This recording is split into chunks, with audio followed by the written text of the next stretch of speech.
There is a place deep in the ocean where pressure is 1,000 times stronger than that we're used to at the surface. This force is enough to turn an unprotected human into dust instantly. Well, maybe more like mud.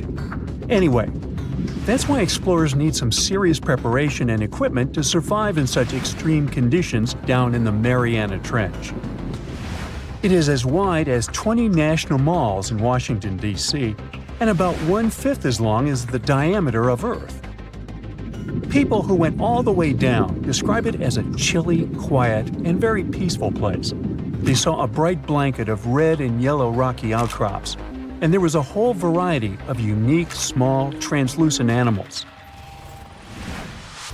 The popular myth is that more people have gone to the moon than to this deepest place on Earth is not true, though.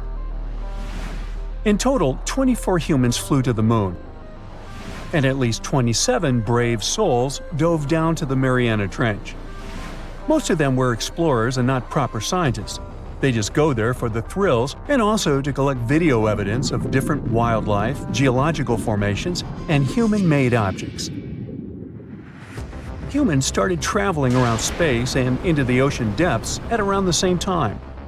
The first moon landing was in 1969. And the first person to go down the Challenger Deep, the deepest part of the Mariana Trench, did so in 1960. This unusual location got its name after the British ship HMS Challenger, which first located this massive drop in the ocean floor at the end of the 19th century. It would take 8 more decades before the first human went down to it. Explorers didn't manage to do it in a conventional submarine. They used a type of submersible called a bathyscaphe. The Swiss oceanographer Auguste Piccard designed his own in 1953. 7 years later, the submersible managed to do the impossible. It had reached a depth of nearly 36,000 feet. But what explorers saw was merely a fraction of the trench's full size. The fact that it is so huge of the Mariana Trench is just one of the reasons why it's mostly unexplored today. The absence of light is another major issue. Sunlight is incapable of reaching such profound depths, so the entire trench from top to bottom lies in absolute darkness. Because of such conditions, the ecosystem is a lot different than the shallower regions of the Pacific. This puts immense pressure on marine wildlife. Yeah, the pun is intended. Another reason why it's so challenging to survive there is the temperature. Water freezes at 32 degrees Fahrenheit. At the bottom of the Mariana Trench, the ocean is just a couple of degrees above freezing. One of the factors that hasn't let this area turn into a giant icicle is the fact that salt water has a slightly lower freezing point. The other reason is geothermal energy that warms the ground at the bottom of these just enough for it not to freeze. That's why submersibles need to have proper insulation to navigate these icy conditions. When they reach the bottom, researchers find out that this desolate and harsh climate is home to several animal species. They encountered arrow-toothed eels, snailfish, and spoonworms at various depths. There were even strange-looking translucent sea cucumbers and shrimp-like amphipods. The biggest surprise was microbial mats thriving on methane and hydrogen from the mud. Among the species, the Mariana snailfish looks like a master of the environment that can go farther and deeper into the trench to feed on prey than its competitors. Despite its seemingly fragile appearance, the snailfish has adapted to withstand extreme pressures, a superpower it wouldn't be able to survive without. The exotic life forms that live deep down aren't normal-sized, since deep-sea gigantism makes them grow significantly larger than their counterparts in other ecosystems. One example is the giant tube worm, which can be 6 feet long. Science has a hard time explaining the exact cause of this form of gigantism. Thermal vents are just one of the possible explanations. All of these factors might help explain the huge time gap in researching the Mariana Trench. The first successful dive after the 1960 expedition came only in 2012. That's when the famous Canadian film director James Cameron went down in the deep-sea Challenger. Because few scientists have gone that deep before or after Cameron, There is no map of the deepest point on our planet. We know very little about the oceans that cover 2/3 of the Earth's surface. Researchers have mapped out only 5% of them so far. Science still has a lot to discover in the Mariana Trench and other unexplored places on our planet. The Amazon rainforest stands as the best example of the world's most unexplored regions. The list of reasons why this part of South America is unknown starts with its wildlife: jaguars, anacondas, piranhas, black caimans, and Brazilian wandering spiders are just some of the creatures that pose a risk for researchers. Relentless year-round rainfall induces heavy flooding. Add to all this some treacherous river currents, and you can see why scientists have mapped such a small percentage of the Amazon to date. In just one region of Brazil, near Peru, there are at least 14 tribes that have never had contact with the outside world. The national authorities intend to keep it that way. Isolation of these indigenous people is the best way to protect their future. The same goes for a remote island in the Indian Ocean. After the tragic tsunami of 2004, helicopters flew over North Sentinel Island to make sure its inhabitants were alive and well.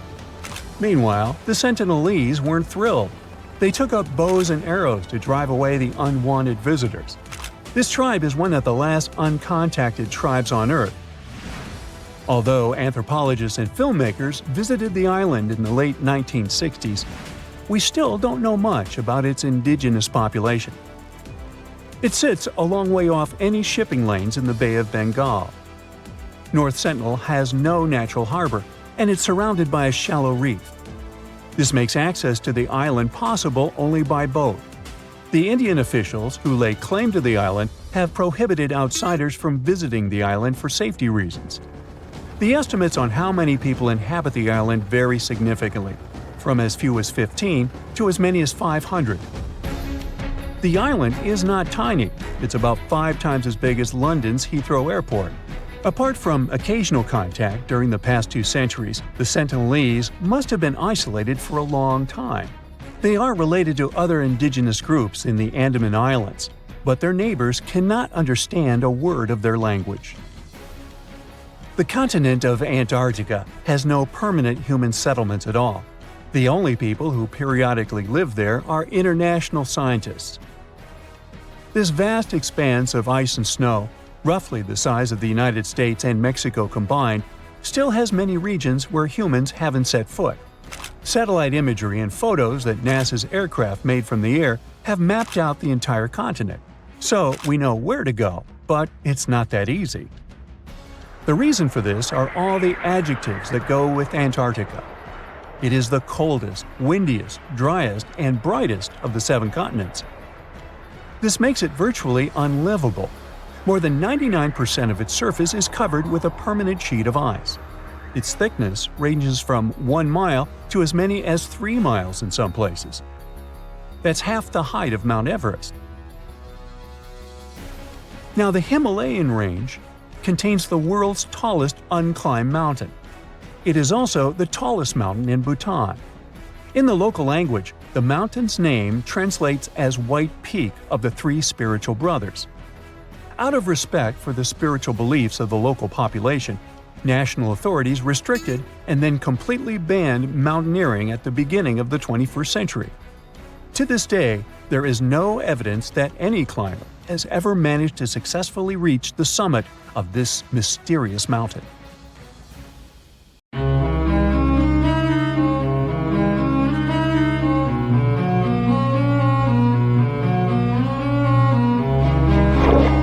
Question for you. Do you think Atlantis could be real? It remains as one of history's greatest mysteries. The legend began with Plato all the way back in ancient Greece. The tale of a civilization that formed and prospered before our own. Atlantis was supposedly a highly technological society, much like the Mayans. But, as the legend says, due to the people's greed, they were punished by a flood that destroyed and submerged their cities. Different theories try to guess Atlantis' location. Some say it was in the Mediterranean Sea. Some say it's beneath the Bermuda Triangle. But as science has shown us, Atlantis may be only an allegory for humankind. Today, you'll discover several amazing underwater cities that you have never heard of. They existed indeed and are not just a myth. We're taking you on an excursion to the underwater city of Baia, which is on the coast of Italy. Known as the Las Vegas of the Roman Empire, Baia was a resort city. The Roman elite traveled there for recreation. Imagine an open-air spa. That was Baia. You can visit the submerged town by scuba diving and get close to that perfectly preserved, magnificent Roman sculpture, a true underwater wonder. You can spot the crumbled temples and buildings through glass-bottom boats. This is a moss-covered museum in Claudio's Nymphaeum. To your left, you can see a collection of classical Greek statues. Swimming down the Via Herculeana, you'll arrive at Villa Aprotio. Villas are Italian-style houses, and here you can admire their original marble floors. Notice the black and white patterns and the astounding shapes they make. Next, you'll arrive at Portus Julius. Can you see the collapsing wall structures at the bottom of the seafloor? You'll see well-preserved columns and limestone floors. Behold the ruins of the thermal baths of Lacus. The remaining multicolored mosaics are something great to see. You'll see their orange, blue, and green tiles if you get close enough. At Pisoni's Villa Pila, you'll see 25 preserved Roman pillars. Notice the arches, the frescoes nearby, and the magnitude of this well-kept treasure. The city was located over natural volcanic vents, so there were hot springs to be used at will. People went there looking to have an excellent time. And when I say people, I mean some of the great Roman emperors we learned about in school: Nero, Cicero, Caesar. But around the 8th century, the city was sacked and the luxurious town was abandoned. Slowly, the water level rose and the city started to drown. You are on a summer vacation off the coast of Greece, 4 hours outside of Athens, in the Peloponnese Peninsula on Pavlo Petri. You dust off your snorkel and head for a free dive on a bright sunny day. Sometime into the dive, you start noticing patterns on the seabed. 13 feet below the surface, the outline of familiar objects starts to appear, one by one. As you continue swimming, what looks like the outline of an entire city emerges before your eyes. You wonder, how could water have taken the whole city? Rocks are perfectly aligned into what appears to be the foundation of a building. Nicholas Fleming, a British oceanographer on vacation in Greece, was the person that discovered Pavlo Petri. He was documenting the seafloor artifacts. The team found the site filled with pots, storage vessels, and tools. A quern stone, for instance, is a tool used for grinding grains and turning them into flour. Multiple amphoras, which were found then, indicate that this settlement dated back to the Bronze Age, 5,500 years ago, when people started living in towns. The settlement is believed to have lasted for over 2,400 years. Pavlo Petri is considered today the oldest submerged town yet found, and it's impressive that it wasn't a simple village. It was a vibrant port city with stone-built buildings, a marketplace, streets, and even squares. Let's continue our exploration and find secrets in other underwater cities. You are diving off the coast of the Ryukyu Islands. Pacific waters are far from smooth. There's a strong current pulling you into the deep sea. Suddenly, you see a huge structure thanks to the sunlight shining down on the seabed. At first, it looks like Machu Picchu's ruins across the globe in Peru. As you approach it, you slowly figure out its form. A pyramid-shaped structure, arches, staircases. It's something that could have easily been a palace or castle. Could this also be a sign of human activity? What you just saw is known today as the Yonaguni Monument. It also goes by the name of Japan's Atlantis. The entire monument is about the size of 5 football fields and the height of a 5-story building. Its most surprising feature is its expansive terraces that host large crowd gatherings. Explorers and scientists believe that Yonaguni dates back to 10,000 years ago. But whether it is a man-made structure or a natural formation is still under debate. For Japan's top marine geologist, Professor Masaki Kimura, Yonaguni is the heritage of a lost civilization. Kimura has dived into exploring the ruins over 100 times over the past 10 years. According to him, there are clear signs of human activity down there. The Triangle Pool, located on the monument's surface, is a triangle-shaped concave that is a historical symbol of water fountains in the region. There is also a giant turtle carved on the eastern side of the structure, and according to Kimura, turtles have an important cultural meaning. Several pieces of stone tools have been recovered from the site. Their estimated age dates back to 10,000 years ago. However, not all scientists are convinced of the same. For many, Yonaguni is the result of thousands of years of erosion. The fact that the monument is composed of one massive rock leads them to believe that it is not human-made. The defined edges and flat surfaces resemble a natural formation occurrence in Northern Ireland, known as Giant's Causeway. A series of interlocking basalt columns look like the ruins of a palace, but they were the result of volcanic activity in the region. Well, stay tuned for more underwater discoveries. The next stop on our voyage is one of today's most famous underwater cities that has turned into an underwater archaeological park. The city of Port Royal in Jamaica exists today only below the surface.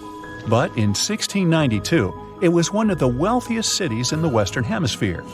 Port Royal was the center of the British Empire at the time, and an important trade city that attracted people from all over. It was also home to real-life pirates of the Caribbean. On the morning of June 7, 1692, the people of Port Royal met a different fate than they probably expected.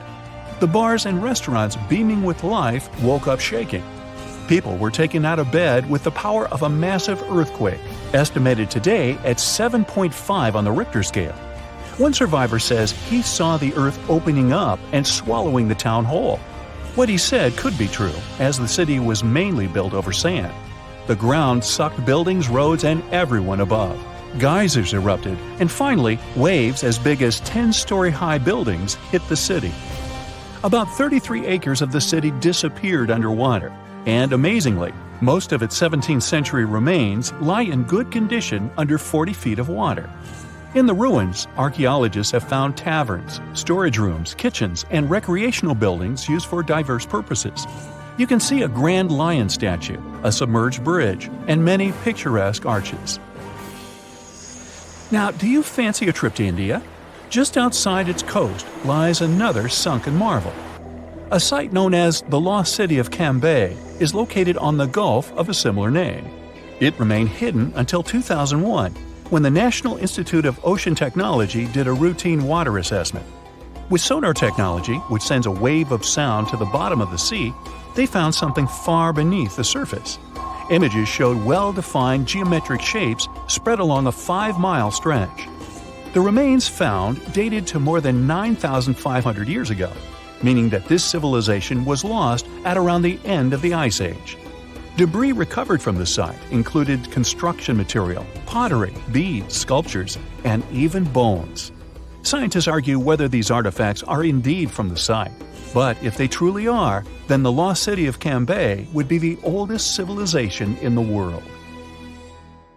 Now, the Mariana Trench is the deepest and probably the most enigmatic place on Earth, whatever that means. Bizarre creatures, such as deep-sea anglerfish, frilled and goblin sharks, barrel-eyed fish, hatchet fish, live in a crescent-shaped trench in the Western Pacific.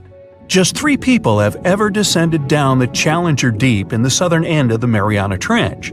There, at a depth of almost 11,000 feet, vents are bubbling up carbon dioxide and liquid sulfur.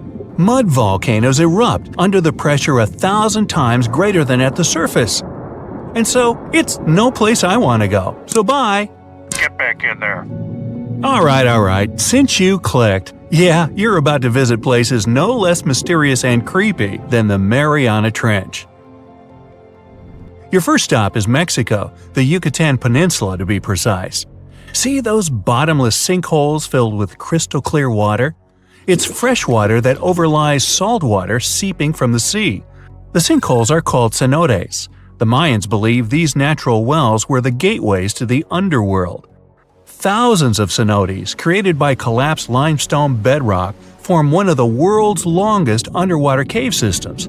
You can easily get lost in this tangled, mysterious network. Now it's time to visit the Caribbean. There, you'll get to a depth of almost 8,000 feet to see the Von Dam vent field. The hydrothermal vents fire out streams of muddy, scalding water with a temperature reaching 400 degrees Fahrenheit.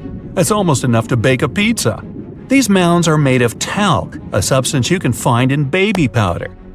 The Von Dam vent field is an oasis for odd species. One of those is kind of a creepy shrimp without eyes. Instead, they're equipped with patches of light-sensitive cells on their backs. Now, you don't have to travel far away. The next enigma on your list is also in the Caribbean. Just off the coast of Belize, there is a giant sinkhole. It's also blue. Yep, that's the Great Blue Hole. The thing is about 1,000 feet across and more than 400 feet deep. Once, a long time ago, this hole was a cave until rising waters filled it, making it collapse in on itself.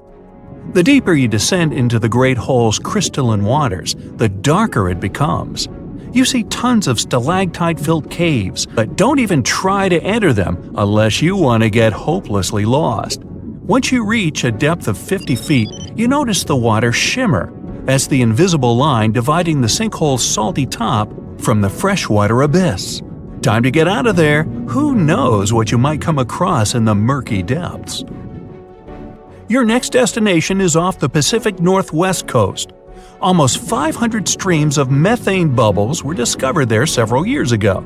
Because of the bubbles, the vents got the name champagne seeps, which sounds better than the fart spas. Scientists are still puzzling over this phenomenon. Where does the methane come from? Underwater cows? Why is its temperature warmer than that of the surrounding ocean? And most importantly, what would happen if you managed to light a match somewhere near a large bubble? Methane is a highly flammable gas, and setting a methane bubble on fire, well, you get the picture. And now you're off to Iceland. The plan is to dive into Silfra, a fissure filled with pure glacier water. This 206-foot deep crack is the only underwater place on the planet where you can touch 2 continents at once. The deeper you go, the darker it becomes. The rocky landscape looks otherworldly. Divers who dare to visit this incredible place risk having their gear frozen, getting hypothermia, or not surviving whatsoever. After all, the water temperature in Silfra Fissure is about 35 degrees Fahrenheit year-round. Your next destination is Scotland. Okay, cue the bagpipes. If you dive in the Gulf of Corryvreckan, a narrow strait between 2 islands, you'll see massive underwater rocks and deep holes. They create the 3rd largest permanent whirlpool on the planet, the Corryvreckan Maelstrom. The water moves through the strait at breakneck speed. It hits the underwater rocks, and the place looks like a pot with boiling water. The waves created in the process sometimes reach a height of 15 feet, and you can still hear the roaring whirlpool from 10 miles away. It's believed the Corryvreckan Maelstrom has swallowed dozens of sailors over the centuries. They were caught unaware by the ferocity of this natural phenomenon and pulled underwater in the blink of an eye. Okay, enough bagpipes. Your adventures are getting more and more extreme. You're heading for Antarctica. There, in the Southern Ocean, you'll find the Ross Sea Ice Shelf. Say that 5 times real fast. Later, not now. It's roughly the size of Spain, with the ocean underneath containing as much water as the North Sea. Once, scientists drilled all the way down through this enormous chunk of ice. Imagine their astonishment when they found life in those extreme conditions. The researchers came across dozens of mysterious species not known before. The most unnerving were upside-down swimming fish and overturned sea anemones hanging in the frigid waters. Hopefully, bizarre places with a notorious reputation don't frighten you. Well, too bad, because you're about to visit the Bermuda Triangle. It's an area between Bermuda, Florida, and Puerto Rico where planes and ships seem to vanish in thin air. For the first time, this place attracted a lot of attention in 1945. That's when 5 U.S. Navy planes disappeared during training. Before radio contact was lost, the flight leader said, "We're entering white water. Nothing seems right." After that, the planes with 14 men flying them disappeared. Even scarier, a rescue plane with 13 people on board never came back as well. Some people believe the mythical city of Atlantis lies at the bottom of the triangle. They claim its inhabitants use extraterrestrial technologies to sink ships and crash airplanes. Others blame rare and unexplored natural phenomenon, for example magnetic anomalies, or massive pockets of flammable methane gas. There we go again. Then, if a bolt of lightning ignited a giant methane bubble near a ship or a plane, this could probably make it sink without a trace, except the smell. But methane is found everywhere all over the world, and it never behaves this way. Some experts aren't sure there's a mystery to explain whatsoever. Lots of busy routes pass through this area. No wonder more ships and planes sink there than anywhere else. Now, prepare some warm clothes. You're heading for the north again. Your destination is Cape Desolation in Greenland. Nice place. In 2012, Canadian researchers were sampling the water in that area, and their equipment came back to the surface with pieces of coral attached to it. That's how a cold water coral reef was stumbled across. These unique pinkish corals can easily go without sunlight and live in strong currents 3,000 feet below the surface. Another unique spot you can't miss lies between Greenland and Siberia. The Gakkel Ridge is the deepest and most remote portion of the global mid-ocean ridge system. In some places, it reaches the depth of more than 3 miles. It's only natural the darkest corners of this underwater world remain unexplored. Fascinating chemical reactions happening at the bottom of the ridge produce hot fluids rich in minerals. They spew, like freshmen at a rush party, from seafloor vents. And since these vents are isolated from the rest of the ocean, they're hot spots for bizarre creatures found nowhere else in the world. Your next stop is just off the coast of Cuba. Circular columns, paved floors, symmetrical stone structures.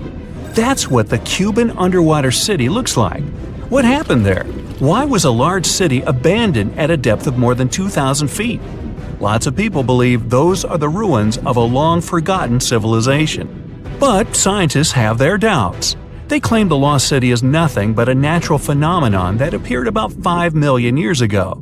The disc and donut structures often appear around the areas of the seafloor where natural gases break free. Again with the gases. When you come to visit the Sargasso Sea in the middle of the North Atlantic Ocean, you won't find its shores. Instead, it's surrounded by powerful ocean currents. These are the same currents that turn the sea into a gigantic convention for dense brown seaweed. In the 19th century, a French ship was discovered in the Sargasso Sea. Its sails were set, but not a single crew member was on board. This mysterious disappearance made people believe the seaweed was carnivorous. The Sargasso Sea is indeed a weird place. It's always eerily calm and unnaturally warm, even though it's surrounded by the churning, freezing waters of the Atlantic Ocean.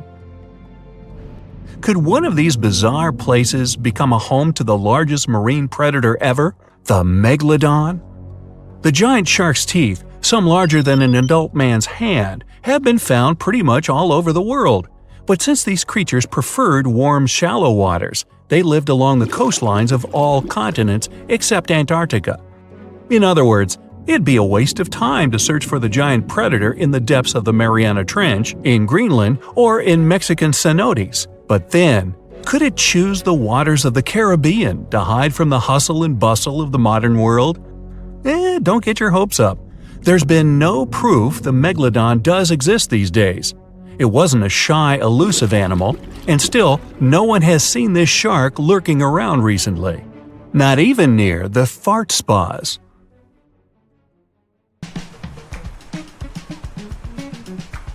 Can you swim? Good.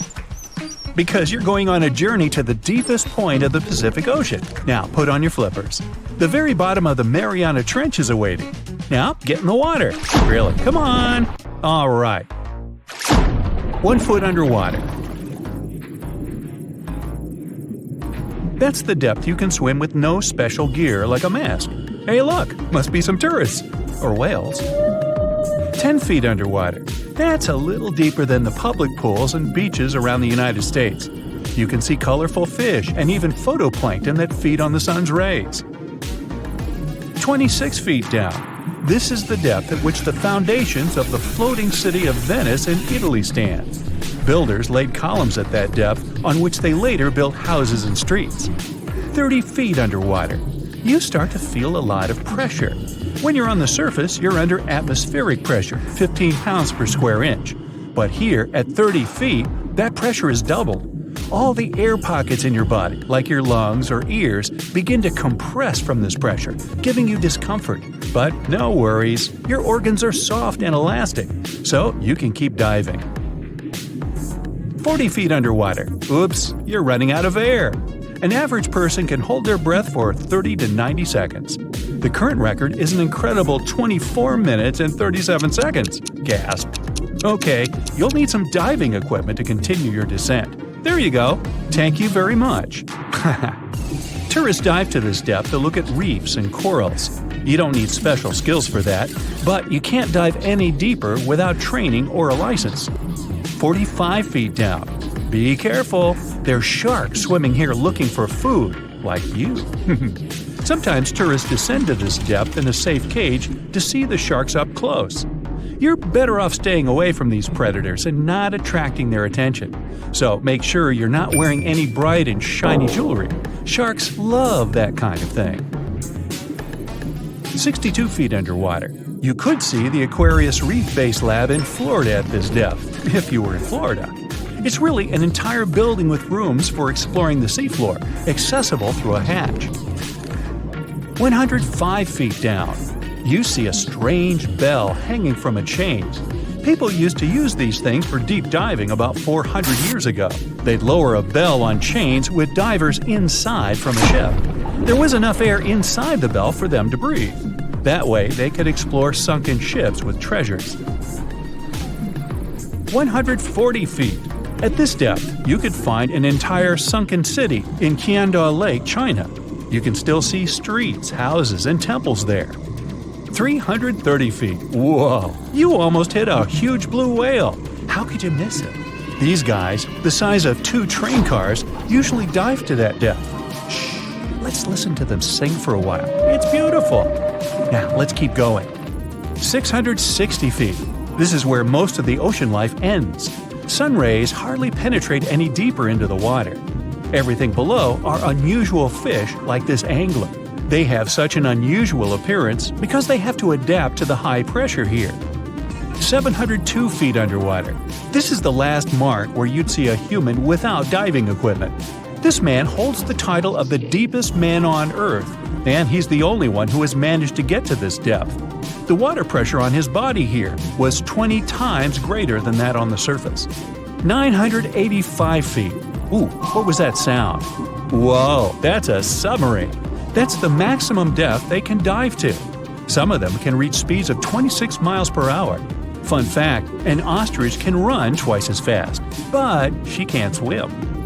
1,090 feet. Say bye to this scuba diver. You won't see them any deeper than this. The world record was set in the Red Sea. It only took the diver 12 minutes to reach this depth, but it took him a whole 15 hours to return to the surface to avoid decompression sickness. So now you get an atmospheric deep diving suit. It's completely sealed, and you won't feel the insane water pressure on your body in it. 1,454 feet. If you stuck the Empire State Building in the water, its tip would be here, and all the carpet inside of it would be wet. 2,300 feet down. The water pressure here is 70 times greater than on the surface. The flexible plastic parts of your suit can't withstand that kind of pressure. So here's some urgent delivery. It's an ultra-deep submersible. Now you can continue your dive all the way down. 2,717 feet. Here you'd see the tip of the tallest building on Earth, the Burj Khalifa. All right, who's sinking all the tall buildings around here? 5,387 feet. This is the depth of one of the oldest and deepest lakes in the world, Lake Baikal. Its area is slightly larger than the entire country of Belgium. 8,040 feet. That's the record depth the Perdido oil platform reaches in the Gulf of Mexico. And its above-water part with 3 decks is almost as high as the Eiffel Tower.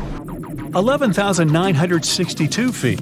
This is the average depth of the Atlantic Ocean. You can see a huge tube as wide as a giraffe's neck, and it just seems to be endless. True, this cable connected Europe and North America and used to serve for telegraph communications. 12,303 feet underwater. Suddenly, in the darkness, you see the outline of a ship. No way! That's the Titanic itself. The intense water pressure would crush a person at this depth, so you can only dive down to the Titanic in a submarine. 13,123 feet. Whoa! Here would be the end of the deepest mine in the world, Imponen Gold Mine in Africa. But you still have deeper places to go. Let's speed up. 20,000 feet. Here you can see the deepest debris of an old ship. The USS Johnson sank more than 70 years ago. You can still clearly see the number 557 on its bow. 26,200 feet. Here, in this total darkness, you'll find the deepest fish in the world, the Mariana snailfish. They're as long as a domestic kitten and have almost transparent skin. Their eyes are poorly developed for vision because the sunlight never reaches this deep. 29,030 feet. If you take Mount Everest, flip it over, and stick it into the Marianas Trench, this is exactly where you'd see its tip. Even though this is the highest point on our planet, you'd still have a lot deeper to go. 35,755 feet down. Here, in the Challenger Deep, you'd still see life. You'd need a microscope for that, though. Bacteria living here feed on organic molecules, similar to oil. A little deeper? Congrats! You've touched the bottom. It's 36,070 feet deep. The pressure here is 1,071 times higher than on the surface. But you're not the first person to have been here. One of the last expeditions to the bottom of the Mariana Trench was in 2012. An American filmmaker descended here in a submarine he designed himself. But the pressure broke some of the engines, so it was hard for him to maneuver here. The sonar was also damaged and some of the batteries drained. He was in the Challenger Deep for about 3 hours and took many pictures and videos. If you look closely at the bottom itself, you can see bubbles. It's carbon dioxide and liquid sulfur. It's freezing here because of the extreme pressure and temperature close to freezing. But there's still life here in these harsh conditions. The 3 microorganisms are most common here: xenophytophores, amphipods, and small sea cucumbers. There's so few of them because they don't have enough food down here. Usually, there's a lot of palm leaves on the ocean floor, which get there from the land. But the Mariana Trench is 124 miles from the nearest islands. So the only food here is old plankton and fish scales from the ocean's upper layers. But it needs to travel tens of thousands of feet to become food for the bottom dwellers. But can you go even lower into the crust of the Earth? Well then, you'll need to unleash your giant drill and fire up the jet engines. You're pushing another 36 miles through the Earth's crust, and here is its edge. You've entered the upper mantle. It's an ocean of hot lava, 1,800 miles deep. You have to literally swim through this, reaching the outer core, another 1,400 miles deep. Then you reach the inner core, another 755 miles, and congrats! You're at the very center of the Earth.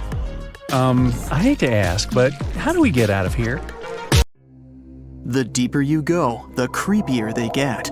You're about to travel to the darkest ocean depths and check whether this claim is true. Are the creatures living there as scary as people think? You go 120 feet down underwater. Pay close attention to the bottom under your flippers. Oh my, what's that terrifying face half hidden in the sand? That's the northern stargazer. You can meet this fish in the eastern United States. It buries itself in the sand until unsuspecting prey gets near. Then, the nightmarish creature electrically shocks the poor animal and dines on it. You are moving deeper to 240 feet under the surface. That's where you spot a colorful, puffy creature, no more than 1 foot long. It's the sarcastic fringehead. At first, the fish seems to be harmless. Only unless it's provoked. When this animal is agitated, it opens its huge mouth to fend off predators. This defense tactic is a sight to behold, both surprising and frightening. Luckily, the fish is no threat to people whatsoever. The creature you see next can comfortably live in shallow waters, but you meet it at a depth of 900 feet. You don't even need to wonder why the animal's called the Game of Thrones brittle star. Unlike starfish that slowly crawl across the seabed, this creature moves fast. It wriggles its long, flexible arms to get from point A to point B.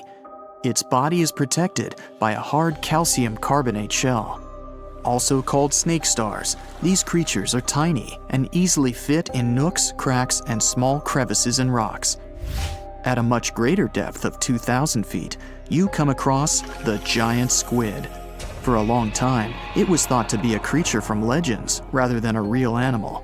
The giant squid was first caught on camera in 2001, and it's exactly as big as its name implies. The creature's eyeballs are the size of soccer balls, and the squid itself can weigh up to 600 pounds. Almost 3,000 feet below the surface, you get spooked by another creepy-looking animal. It's somewhat red and rather small, no longer than 1 foot long. As you approach the creature, it looks rather docile, or maybe just indifferent. The vampire squid, that's the animal's name, looks like an umbrella with tentacles. It doesn't even produce ink, so you leave it alone. Soon after that, at a depth of 3,200 feet, you meet the cookie cutter shark. This creature is a parasite. It attaches itself to big fishes, dolphins, whales, and sometimes even people. Then, using its neatly arranged serrated teeth, it gouges out cookie-sized pieces of meat. This nasty glowing animal doesn't grow larger than 20 inches and lives in the ocean twilight zone. At a depth of 3,300 feet, the light becomes a rare and valuable thing. The animals living that far away from the surface have to evolve unusual features to survive. That's how the barrel-eye fish ended up with a transparent head and 2 super-sensitive barrel-shaped eyes. Right now, pretty much like always, they're pointed upward, allowing the fish to see potential prey and you. Almost 4,000 feet below the surface, you see something droopy and saggy. The blobfish doesn't have a skeleton or any muscle. Its jelly-like flesh lets the creature survive incredible water pressure. Despite its appearance, the blobfish is an ambush predator. It usually lies very still on the bottom, waiting for unsuspecting prey to swim by. You go a bit deeper and spot a creature that looks particularly ghastly. The goblin shark senses prey with its snout. The creature's terrifying jaws are attached to elastic ligaments. When some animal comes too close, the shark catapults its mouth forward to catch it. If your mouth could do the same, you would be able to eat things dangling 7 inches away from your face. Even deeper than that, at 5,000 feet, you notice another member of the shark family. The frilled shark looks like an overgrown eel, but its gills are lined with red fringe at the edges, hence the name. The creature's horrifying mouth has 25 rows of razor-sharp backward-facing teeth, 300 in total. The shark prefers to hover in the water, waiting for its prey to come closer. Then, it charges at it like a snake. Suddenly, you see something glow brightly like an electric bulb. But after coming closer, you recoil in horror. The creature looks like an upgraded eel equipped with oversized teeth. That's the deep-sea dragonfish that can live at a depth of 6,000 feet. Chemical processes going on inside the fish's body produce an eerie red glow. This glow is used to communicate with other fish. At the same depth, you meet another deep-sea inhabitant. Its most prominent feature is its huge mouth. Thanks to it, the gulper eel can swallow its prey whole. Its stomach can expand to a terrifying size when it needs to fit something large. At a depth of 6,600 feet, you come across an angry-looking creature with a fishing rod over its head. It's the deep-sea anglerfish. The animal has an unusual dorsal spine, even though it's worn only by females. It protrudes above their mouth and has a lure on its tip, some luminous flesh that baits prey. The anglerfish has such a big mouth and its body is so pliable that it can swallow animals twice its own size. You're 7,000 feet down when you see another fish that's glowing in the dark. The black dragonfish is a sly creature. It has its light-producing organs arranged along its belly. The spooky creature also has gleaming flashlights next to its eyes. They help the animal find prey and attract potential mates. At the same depth, you also spot an enormous pill bug. But unlike the critter you can find in your garden, this one is at least 20 inches long.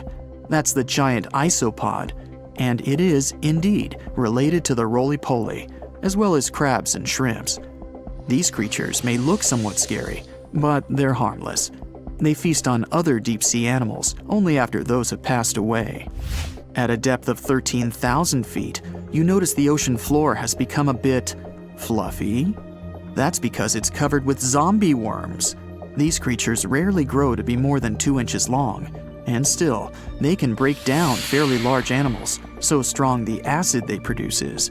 The worms' feathery appearance makes them look like plants, but the truth is, these creatures munch on rock-hard bones of the world's largest animals, such as whales. The grid-eye fish almost scares you out of your mind soon after that. This creature has a pair of large greenish oval plates on the top of its head and no eyes whatsoever. Experts believe that these bony membranes detect light coming from predators, saving the fish's life. You're now 3 miles down below the surface, and that's where you spot something bizarre on the bottom. It's definitely a fish, but it's standing on the ocean floor on 3 long, rigid legs. Ah, it's the tripod fish. Curious rather than scary. This creature has adapted to the almost complete darkness by giving up on its vision. It has to rely on vibration and touch to sense prey. And then, the fish uses its fins as hands to transport food directly into its mouth. You don't have time to go any deeper before you spot the faceless fish.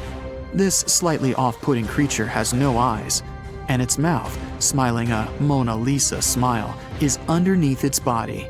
For the first time, the faceless cusk, which is the creature's official name, was seen more than a century ago. The next time it happened was only in 2017. Once you've reached a depth of 6 miles below the surface, you see deep-sea cucumbers. These bizarre creatures are much bigger than their shallow water relatives. They spend most of their time on the sea floor. But if they need to escape predators, they are able to swim away. Deep-sea cucumbers have bright purplish coloring, tiny feet, and tentacles that surround their mouths. Cute. The question is, why do these deep-sea creatures look so scary? Life is very different there, at the bottom. Tremendous water pressure, a lack of food, and constant darkness. You have to adapt to survive in such extreme conditions. It's one of the most intriguing locations in the world. Covered in darkness and miles underwater, this extreme environment is home to some unusual creatures and phenomena. It's called the Mariana Trench, and it's the deepest oceanic trench on Earth. No wonder it's been so difficult to explore. Because of the risky conditions, people aren't able to explore this location without proper equipment. But what would happen if we threw a steel ball down there? Let's start with some basics. How did they first discover this enormously deep hole in the ocean? HMS Challenger identified it back in 1875. The ship had some pretty fancy sounding equipment for its time, but it wasn't nearly good enough to be able to fully explore the trench. Some decades later, in 1951, another ship, the HMS Challenger 2, came back to the location better equipped. The vessel featured an echo sounder and was able to take accurate measurements of what seemed to be the deepest point on the surface of our planet. If you were to look at it in 2D, you'd see the trench measures 1,500 miles in length and 43 miles in width on average. It also looks sort of like a crescent-shaped scar when you observe it from above. Nothing out of the ordinary so far, right? Well, if you were to stretch a wire from the surface of the ocean to the trench's deepest point, it would measure a staggering 7 miles. If we were able to physically move Mount Everest, which is the Earth's tallest mountain, to cover the Mariana Trench, it still wouldn't be enough, falling short by about a mile. Because the Mariana Trench is so deep, it's almost completely covered in darkness, as light can barely get through to such extreme distances underwater. The temperature isn't any friendlier either, just a few degrees above freezing. But the most dangerous feature of them all is the water pressure. Right at the deepest point of the trench, the amount of pressure is about 1,000 times higher than the standard atmospheric pressure. Not a lot of people ever attempted to descend into the Mariana Trench. In fact, the first organized attempt took place more than 60 years ago. It was done by Jacques Piccard and Don Walsh in a submersible. They only spent about 5 hours on their descent and a mere 20 minutes at the bottom. Alas, they weren't able to take any pictures. Until these two scientists were able to descend, specialists believed there was little to no chance that life could exist down there, given the conditions, most notably the extreme pressure. But while at the bottom, the submersible's floodlight caught sight of a creature. It was a very flat one indeed. As you can imagine, resources here are very scarce. What kind of creatures live down here? And how do they survive, given the harsh environment? Surprisingly, there is quite an abundance of wildlife living in the Mariana Trench. Some of these creatures fall back on chemicals to survive, like methane or sulfur, while other kinds of fish nibble at the marine life that's, well, weaker than them on the food chain. The most common creatures found here are xenophyophores, amphipods, and small sea cucumbers. Some of them adapted by hardening up their shell using aluminum harnessed from the seawater. Smaller creatures, like microbes, adapted by feeding on the chemicals emitted when the seawater hits the underwater rocks. They consider the Mariana snailfish the rock star of the area in terms of wildlife. They're small, ranging from 3 to 9 inches, translucent, and lacking any scales. But they're the top beast of prey in the area. It's no wonder some people started to believe that the ancient megalodon might still be living here. What was a megalodon, you might be wondering? It was the largest predator ever known in our planet's history. Basically, the biggest and nastiest shark ever to have lived. Scientists believe it's been extinct for quite some time, and the idea that it might still be hiding in the Mariana Trench doesn't have a lot of supporting information. The megalodon would have needed to learn to navigate in complete darkness.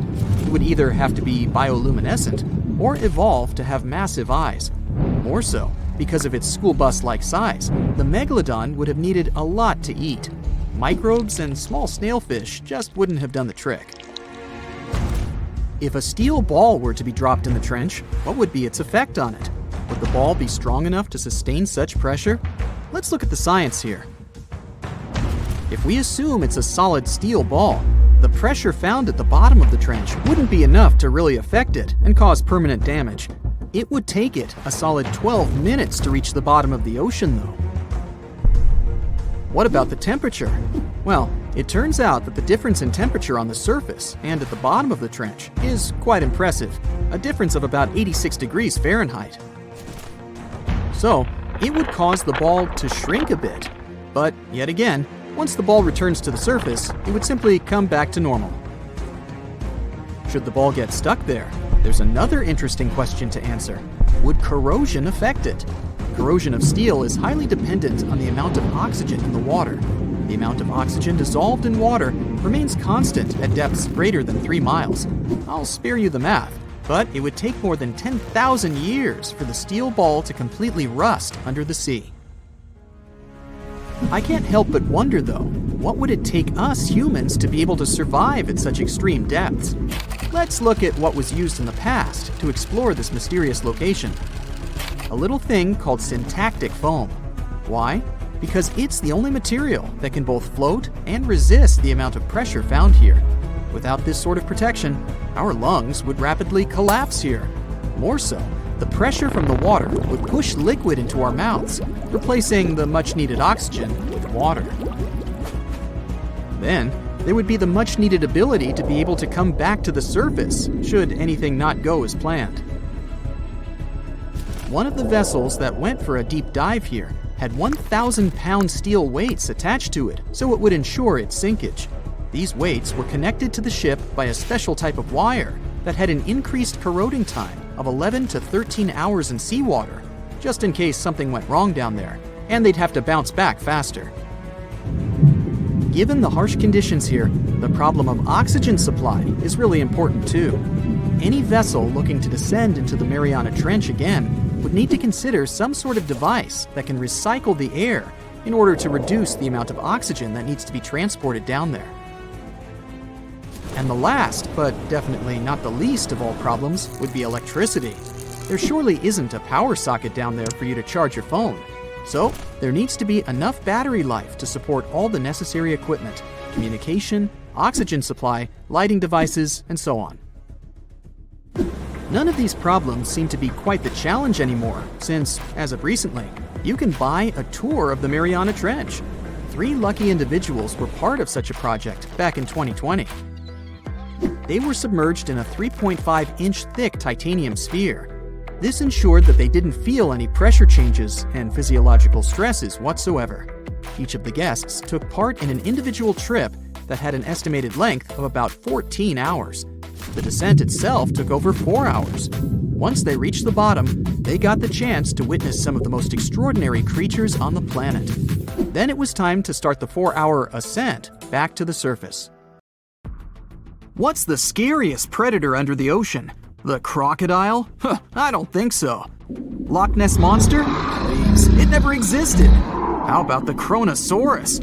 Well, it is extinct, but you might be onto something. Let's take a look at what it'd be like if these creatures were still around today. First things first, what on earth was it? The Kronosaurus was a marine carnivore that lived in the cool, high-latitude Eromanga Sea. It covered vast areas of inland Australia between 90 and 120 million years ago, during the early Cretaceous period. Near-complete fossils of the creature were also found near Colombia, which is a country that has a noted connection to prehistoric reptiles and turtles. This fact makes it extremely possible that the monster I'm about to describe existed worldwide. You might have heard saurus and thought, oh, it's a dinosaur. But these were actually reptiles. They were the largest member of the Plesiosauridae family, referred to as plesiosaurs. Fossil evidence suggests they weighed over 20,000 pounds and were roughly 30 feet in length. Just to put that in perspective, the longest crocodile ever measured was a saltwater crocodile by the name of Lolong from the Philippines. It was 20 feet in length and weighed just under 2,500 pounds. And that's still 10 feet shorter and incredibly lighter than the average Kronosaurus, making the crocodile seem like nothing more than a glorified goldfish in comparison. Despite its terrifying length, the most physically daunting feature of the Kronosaurus was its head. Its skull was about 8 feet long, which was actually proportionally large given the size of its body length. Anything that was unfortunate enough to end up inside the Kronosaurus's mouth may have been given false hope. After all, the teeth of the beast weren't actually that sharp. On second thought, I take that back. I wouldn't feel confident around a toothless snake, let alone being inside the mouth of this monster. But it's true that the Kronosaurus's teeth weren't sharp, especially when compared to other carnivorous reptiles, such as crocodiles and alligators. The teeth of this prehistoric sea creature were instead conical. This means that they were cone-like in shape. Unfortunately, this lack of sharpness didn't make them less dangerous. The teeth were enormous and could be up to 12 inches long from the crown tips to the bottom of the roots. This obviously meant that the Kronosaurus had an extremely powerful bite. It was estimated to be up to 30,000 newtons, which is almost twice as powerful as the bite of a large saltwater crocodile. Because of the bluntness of their teeth, they weren't suited for twisting their prey once in their grasp, but the size and shape of the teeth made them perfect for simple open and shut biting. They would have had no problem crushing hard objects such as the toughest of shells any sea turtle could offer. Just like crocodiles, the Kronosaurus is believed to have had a short neck. This may have been an adaptation to allow the beast to successfully catch small, evasive animals. Their body, in general, was fusiform and streamlined. This means it was narrowed at both ends and had very little resistance to the flow of water. The Kronosaurus was also equipped with 4 paddle-like limbs. The hind limbs were larger than the front ones. They could span approximately 7 feet in diameter. All in all, this set the Kronosaurus up to effortlessly propel itself through the waters and be an ultimate predator. Predator X, if you will? That's the name that was given to the fossil of a creature discovered near Svalbard, a Norwegian island group, in 2009. The fossil was identified as a 50-foot-long, 100,000-pound monster with a bite force of 33,000 pounds per square inch. This might be the highest bite force of any known animal. Although Predator X is yet to be classified as any specific type of animal, it was definitely a plesiosaur, like the Kronosaurus. And even if it wasn't Predator X, the Kronosaurus was still most definitely a ferocious titan when it roamed Earth's oceans. The Kronosaurus actually got its name from the Greek mythological figure of Cronus, the father of Zeus. Cronus was viewed as a titan from a generation of super powerful beings. So what was it that the Kronosaurus, this terrifying monster, actually feasted on to satisfy its appetite? This creature was known to eat sea turtles, squid, and other larger marine reptiles of that time, such as elasmosaurids and ichthyosaurs. This suggests that if crocodiles existed in the realms of the Kronosaurus, they too might have turned into lunch for the beast. There's evidence from the fossil remains of the Kronosaurus that suggests that they also feasted on sharks, which I know is a disappointment to those of you who view that beast as the king of the ocean. Not when the Kronosaurus was around, my friend. In any case, grounding all kinds of food into small pieces to help digest them would have been difficult without small teeth. This explains the presence of rounded stones found in many of the remains of these sea creatures. Researchers believe these stones may have been swallowed to control buoyancy or to help process food. It's also entirely possible they were accidentally swallowed while feeding on other animals from the seafloor. As if the Kronosaurus even needed to be a meanie with its already existing power and size, there's also evidence to suggest that it indeed might have been. It turns out that after using all its impressive attributes to catch its dinner, the Kronosaurus first liked to play with its food, like a cat does with a mouse. I guess since the hunt was so easy for them, they needed to get their fun from somewhere else. Well, I think now you should have a good idea about these creatures. So let's ask ourselves what it would be like if they were still around today. And by the way, why aren't they? Well, the Kronosaurus was completely finished off by the same KT meteor that took out the dinosaurs 66 million years ago. But even before this catastrophic event, they were coming under increased pressure from an even bigger and more vicious family of carnivorous marine reptiles known as mosasaurs. You can't always be a top dog, I guess, or rather, top marine reptile. But what if this never happened, and they were still roaming Earth? Well, this might be obvious, but can you imagine what kind of impact that would have on sea tourism? Based on the impact that famous movies about sharks and killer whales had, what do you think the presence of a Kronosaurus in the ocean would do to beaches? The very creature that would eat sharks and whales for breakfast. Beaches would certainly become a great place to go for a quiet walk, because nobody else would even be there. And what about such activities as boating, surfing, and scuba diving? You think anyone would dare try them, knowing that this 30-foot beast could be lurking beneath them? Let's give humans some credit and assume most of them wouldn't. This would cripple the global sea tourism industry, which is responsible for earning roughly $143 billion every year. Just to make sure this shocking point hits home, the most expensive yacht to ever roam the ocean was called the History Supreme. Its master bedroom was believed to have a statue made of T-Rex's bone and a wall made of meteorite rocks, as well as a 24-karat gold panoramic wall aquarium. Anyway, this yacht was worth nearly $5 billion, meaning you could buy 38 of them with the money lost in potential damages to sea tourism caused by the Kronosaurus. I'm sure that the yacht's owner was happy the beast never made an appearance in their luxurious aquarium. So luxurious, in fact, that some people believe the History Supreme, reportedly owned by some business genius from Malaysia, never even existed. Rumor has it that it was simply an elaborate hoax fabricated by the supposed designer. Anyway, I don't think the trouble would just stop there. People could actually be in serious danger, regardless of being near the ocean or not. No, I'm not about to tell you that this thing would grow legs, adapt to living on land, and start picking us off one by one. And At least, I hope not.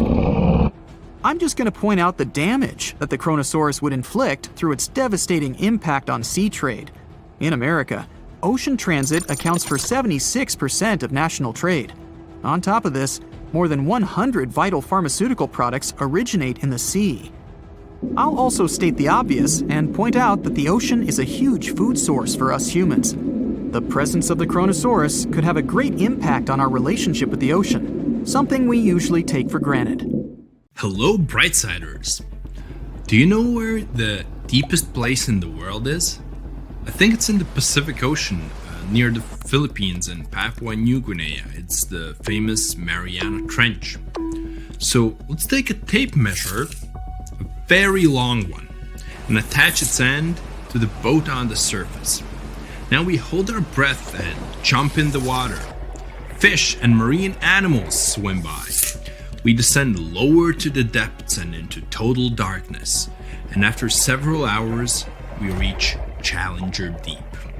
The tape measure shows a depth of 36,200 feet. The famous Mariana Trench is not the deepest place on Earth, as everybody thought. The Kola Superdeep borehole, located in Murmansk region in Russia, beats it by a wide margin. And scientists have discovered something unusual and sinister there. When geologists were drilling the hole, they could reach the depth of 9 miles. And then they encountered voids. Scientists on the surface were surprised and scratched their heads and then decided to lower a microphone and dozens of other sensors in these voids. The temperature down below turned out to be 2,000 degrees Fahrenheit, and the microphone recorded something that sounded like human groans and screams. Many people thought the scientists had been able to drill into the underworld. The shocked people up above had already begun to panic, but suddenly an unknown creature jumped out of the drill pipe. It looked like a black goat that walked on its hind legs. Its body was shrouded in black flames. The creature got out of those deep hollows and ran off into an unknown direction. Okay, wait. These are just myths that one newspaper published on the 1st of April. It's International Joke Day, by the way, but many people believed it. It made many believe the scientists working at the borehole had opened a portal to the nether, and that now horrible outworldly creatures were free from their imprisonment. But like with any myth, there's some truth to it. The deeper the scientists drilled, the higher the temperature got. At 3 miles deep, it was 160 degrees. At 4.5 miles, it was 250. And at the maximum depth of 7.5 miles, the sensors recorded a temperature of 413 degrees. One day, scientists heard a loud explosion underground. They stopped working and everyone tried to find out what caused such a loud pop. But there was seemingly nothing there. After a while, they continued drilling deeper, and at the same depth, no accidents happened.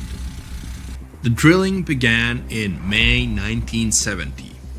They passed the first 4.5 miles quite easily, and it was primarily hard granite rock. It was like drilling through a hard wall. But then their drill went into softer layers, and the shaft of the hole began to crumble. It was like drilling in wet sand. Every time the workers took the drill out, there was a risk that the hole would collapse under its own weight. As that eventually happened, the scientists picked a new direction to drill, and you know what's interesting? In the end, the map of the entire well looked not like a straight beam from top to bottom, but like a tree trunk which had diverged into many different routes. 9 years later, scientists reached the depth of 31,400 feet and broke the world record for the deepest borehole. By 1983, they made it another 8,000 feet deeper. After a brief pause in the work, there was an accident. A part of the drill broke away from the main body and remained in the borehole. For several months, scientists tried to extract the drill, but nothing worked, and they had to return to the depth of 4.5 miles and start all over again. The drill was divided into sections, and one such unit could only last about 4 hours before it had to be replaced. In terms of depth, that was only about 32 feet of drilling. Then the drill was lifted to the surface, replaced, and lowered back down. On average, the drilling speed was about 200 feet per month. That's like a 20-story building.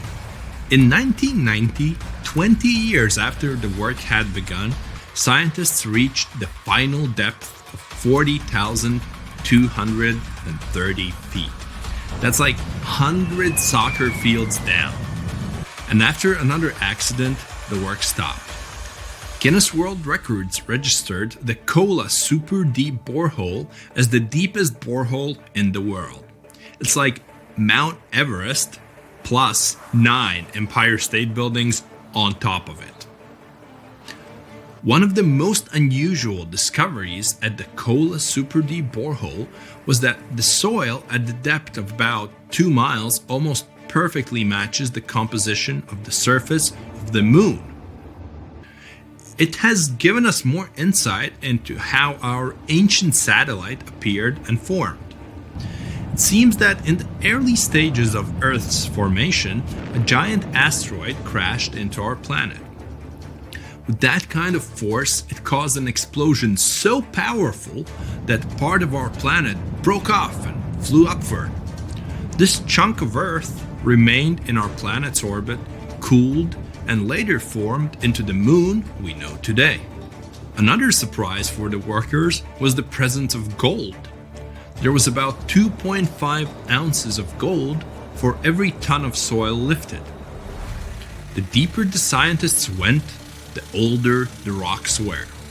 In layers of rock about 2.8 billion years old, they found fossilized remains of living organisms.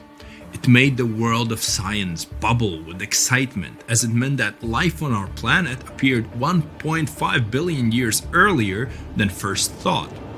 In the early 1990s, they shut down the drilling project. Gradually, the buildings around the borehole and the drilling equipment were lost. Today, a lot of tourists visit the place. It's because of those same myths about creatures from the underworld. Yes, there's a hole 7.5 miles deep under that rusty lid. But the scientists working there never reached their goal. They wanted to drill into the Earth's mantle, but to do that, they would have had to dig down to a depth of about 44 miles. At 200 feet per month, it would have taken as long as 80 years. That's assuming no accidents happened. But the deeper it goes, the more interesting it gets. A few years ago, they found a massive amount of water deep underground. Somewhere up to 370 miles down, there's a substantial ocean billions of years old, and the amount of water there is several times greater than in all the oceans, seas, and rivers combined on the surface of Earth. The water there is at a scorching 2,800 degrees Fahrenheit. But because it's under a tremendous pressure, it doesn't evaporate. It's encased in a crystalline structure of minerals. This ocean was formed in the early stages of our planet's development, when there was only hot lava and debris of space bodies around. But the most exciting thing you can find by drilling is living organisms. They've been there in isolation for billions of years, and they can give us clues as to how life came into being in the first place. Scientists in Antarctica have created a similar borehole. An entire lake half the size of Lake Ontario was discovered under the thick ice. The amount of water in this lake is only 3.5 times less than in the Lake Baikal, the largest lake on Earth by volume. The ice that hides this lake is at least 20,000 years old, and the water beneath it has been isolated from the outside world for about 15 million years. While drilling, scientists lifted a chunk of ice from deep down below and found an unknown bacterium on it. Its genetic code was only 86% similar to known living organisms. That means that we've never seen bacteria like this before, or it had come from outer space. But that's just a theory. We know that these bacteria can live in unusual conditions and at water temperatures below freezing. The composition of underground lake water is also different from what we're used to. There's a lot more oxygen and carbon dioxide in it. Add to these conditions complete isolation, and we get living organisms that have developed and evolved in a completely different way. Do you understand what it means? The study of deep organisms may give us a clue as to whether life could exist beneath the ice on other planets or their moons. For example, Saturn's moon, Enceladus, has ice 24 miles thick. There may be an ocean underneath, which is heated by thermal springs. That's all for today. And guys, remember, let's become smarter every day together with Brightside. If you could dive right into the mysterious darkness of the ocean depths, who knows what you'd come upon? Legends that are hundreds of years old mention some giant sea monsters hiding deep down below the ocean waves, like the Kraken, the Loch Ness Monster, the Hydra, Leviathan, and so many more.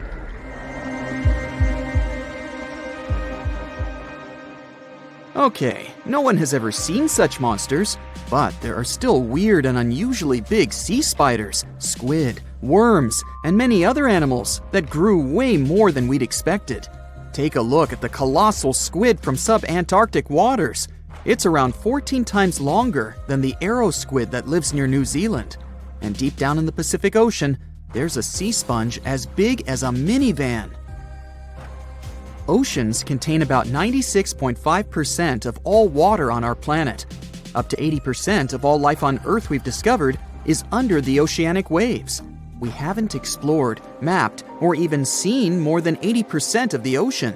In fact, we've mapped Mars better than we have the ocean bottom. The pressure down there is insane, and it would make you feel like you're holding up almost 50 jumbo jets. And temperatures at such depths are extremely low. Conditions deep below the oceanic surface are harsh, so creatures that live there need to adjust. That's why many of them grew very, very big to survive. Creatures that live in cold, dark depths are so big because of a phenomenon called deep sea gigantism. The deeper you go below the oceanic surface, the less sunlight there is. That's why the temperatures drastically fall. The result of this is increased cell size and longer life of creatures. Also, these creatures don't have as much oxygen as the marine animals that live in shallower parts, and their food sources are minimal. Much of the food they get comes from shallower waters, and only a little bit trickles down to the deeper parts. And when there's not enough food, being large is an advantage. Larger creatures can move farther and faster to find something to eat. Their metabolism works slower. They don't digest the food that fast, so they can store food and conserve energy for hard times when they can't find anything to eat. They don't need to regulate their body temperature either, which also helps them save some energy, which they can then transfer to other body processes. They mature more slowly and later than those living in shallow waters. The majority of fish species that dwell in deep waters live 30 years or even more.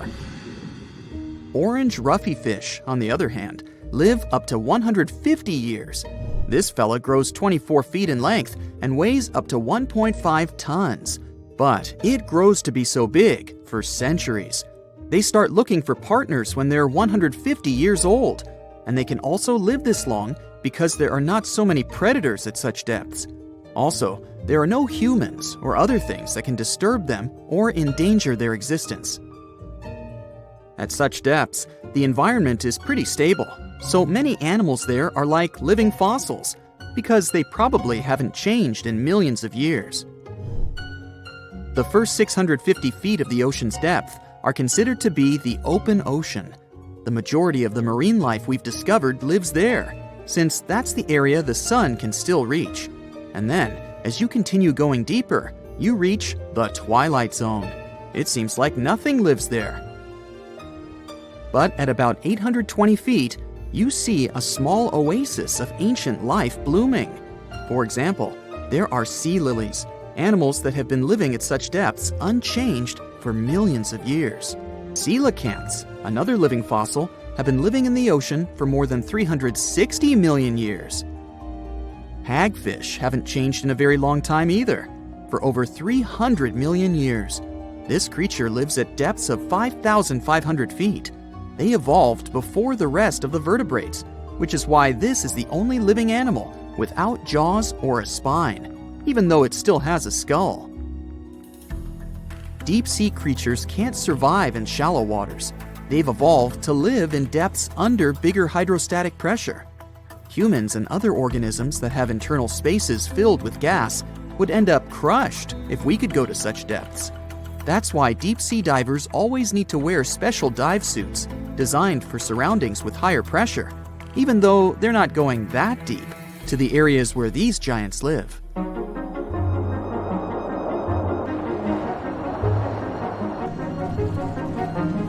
But near Antarctica, you can see gigantism way closer to the surface, like giant sponges, sea slugs, sea spiders the size of a dinner plate, worms, and even some enormous single-celled organisms. They all tend to chill in shallower waters. Scientists are not sure why exactly, but they think it could have something to do with oxygen. Giant species use just a little oxygen, and the waters around Antarctica are pretty rich in it, which means there's hardly any limit to these animals growing bigger and bigger. Back to deep-sea creatures. As mentioned, they had to adjust to strong pressure, so they almost don't have any air gaps in their body at all. They're mostly water-based, and since water is incompressible, which means it's not something you can compress, it helps them stay unaffected at such high pressure. But because of all that, if they were to go up towards the surface, they'd probably swell up, maybe even explode. Just look at the blobfish, the one that takes the title of the ugliest animal in the world. It looks normal deep down below the surface, where its natural habitat is. But when it gets up to the surface, where the pressure is 120 times lower, it changes its shape. The blobfish doesn't have a skeleton or muscles, so without high deep-sea pressure, it ends up being all floppy and saggy. The dark oceanic depths are not just scary to watch, but to listen to as well. In 1997, scientists were trying to find underwater volcanoes located off the South American coast. During their travels, they recorded one of the loudest noises ever registered. It was pretty weird, too. It was so loud, even sensors from more than 3,000 miles away managed to pick it up. They later called it the bloop. It took them 15 years to conclude the sound came from an ice quake. That's when seismic activity breaks frozen ground. Water at the bottom of the ocean is not always extremely cold. There are hydrothermal vents on the seafloor, and the water that comes out of them can be up to 750 degrees Fahrenheit. Powerful pressure, yep, the same one that would crush you, is something that doesn't allow the water to boil. There are hundreds of animal species that live near deep-sea hydrothermal vents. Some of them, such as tube worms, are not like anything we have seen before. These worms absorb chemicals from vent fluids. That's how they feed bacteria that live in them. And in return, those bacteria give them the carbon the tube worms need to survive. 2/3 of all of the coral species scientists discovered live in dark, deep, and extremely cold parts of the ocean. Some even live in parts that are 3 miles deep. They can survive at low temperatures, such as 28 degrees Fahrenheit. Some of these cold water corals are more than 8,000 years old. They form amazing structures that can rise up to 115 feet tall. The deep is not just a mysterious world of unusual creatures. The landscape under the oceanic surface is magnificent too. The canyons hiding there make even the Grand Canyon seem small.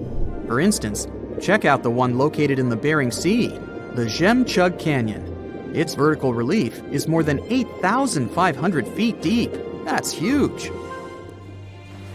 The largest ocean waves are not the ones you can see from the shoreline. They occur under the surface, and they're called internal waves. They take place between two water masses that have different densities. They travel at speeds of thousands of miles per hour and can be 650 feet tall.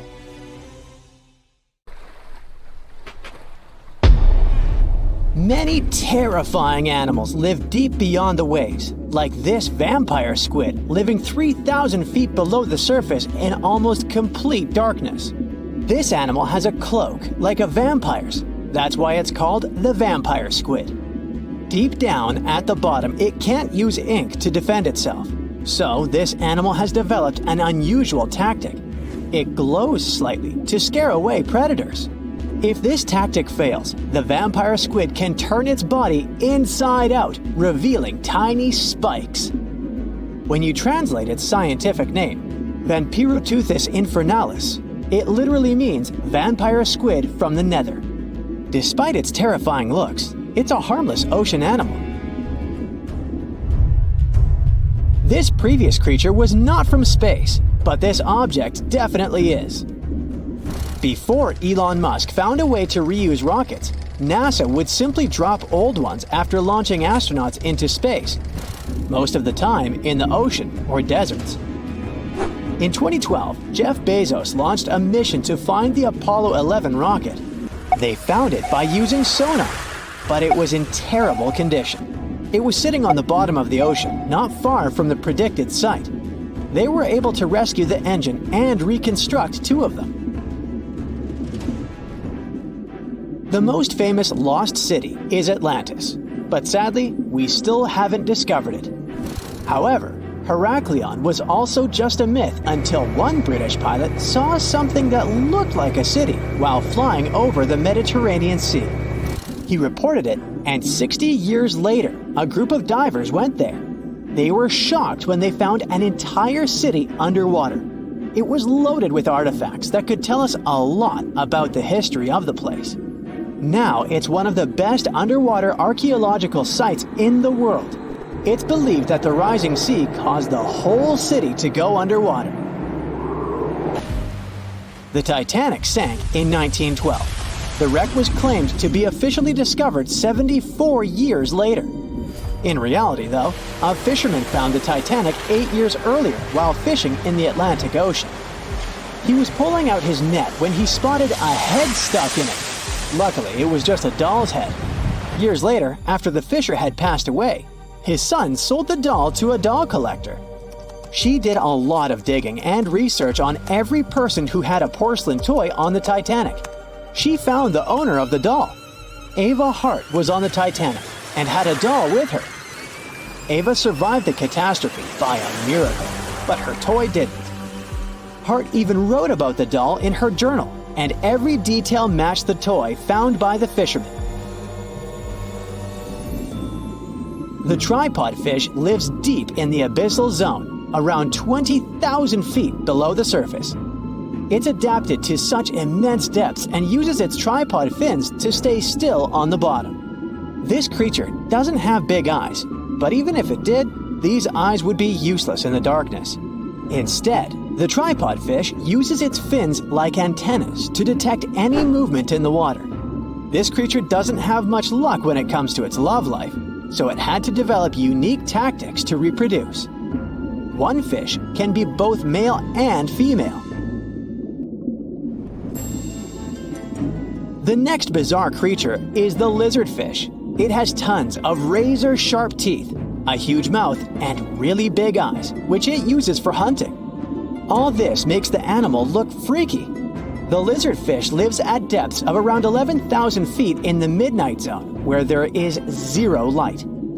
This freak of nature basically eats everything it can fit inside its mouth, from small fish to other lizardfish.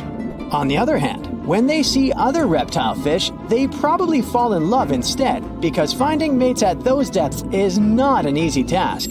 Like the tripod fish, the lizardfish can be both male and female at the same time. When you think of a river, you usually picture it on land. Still, nature is quite unpredictable, and it created a river flowing under the ocean in California. It's running at a depth of around 2 miles.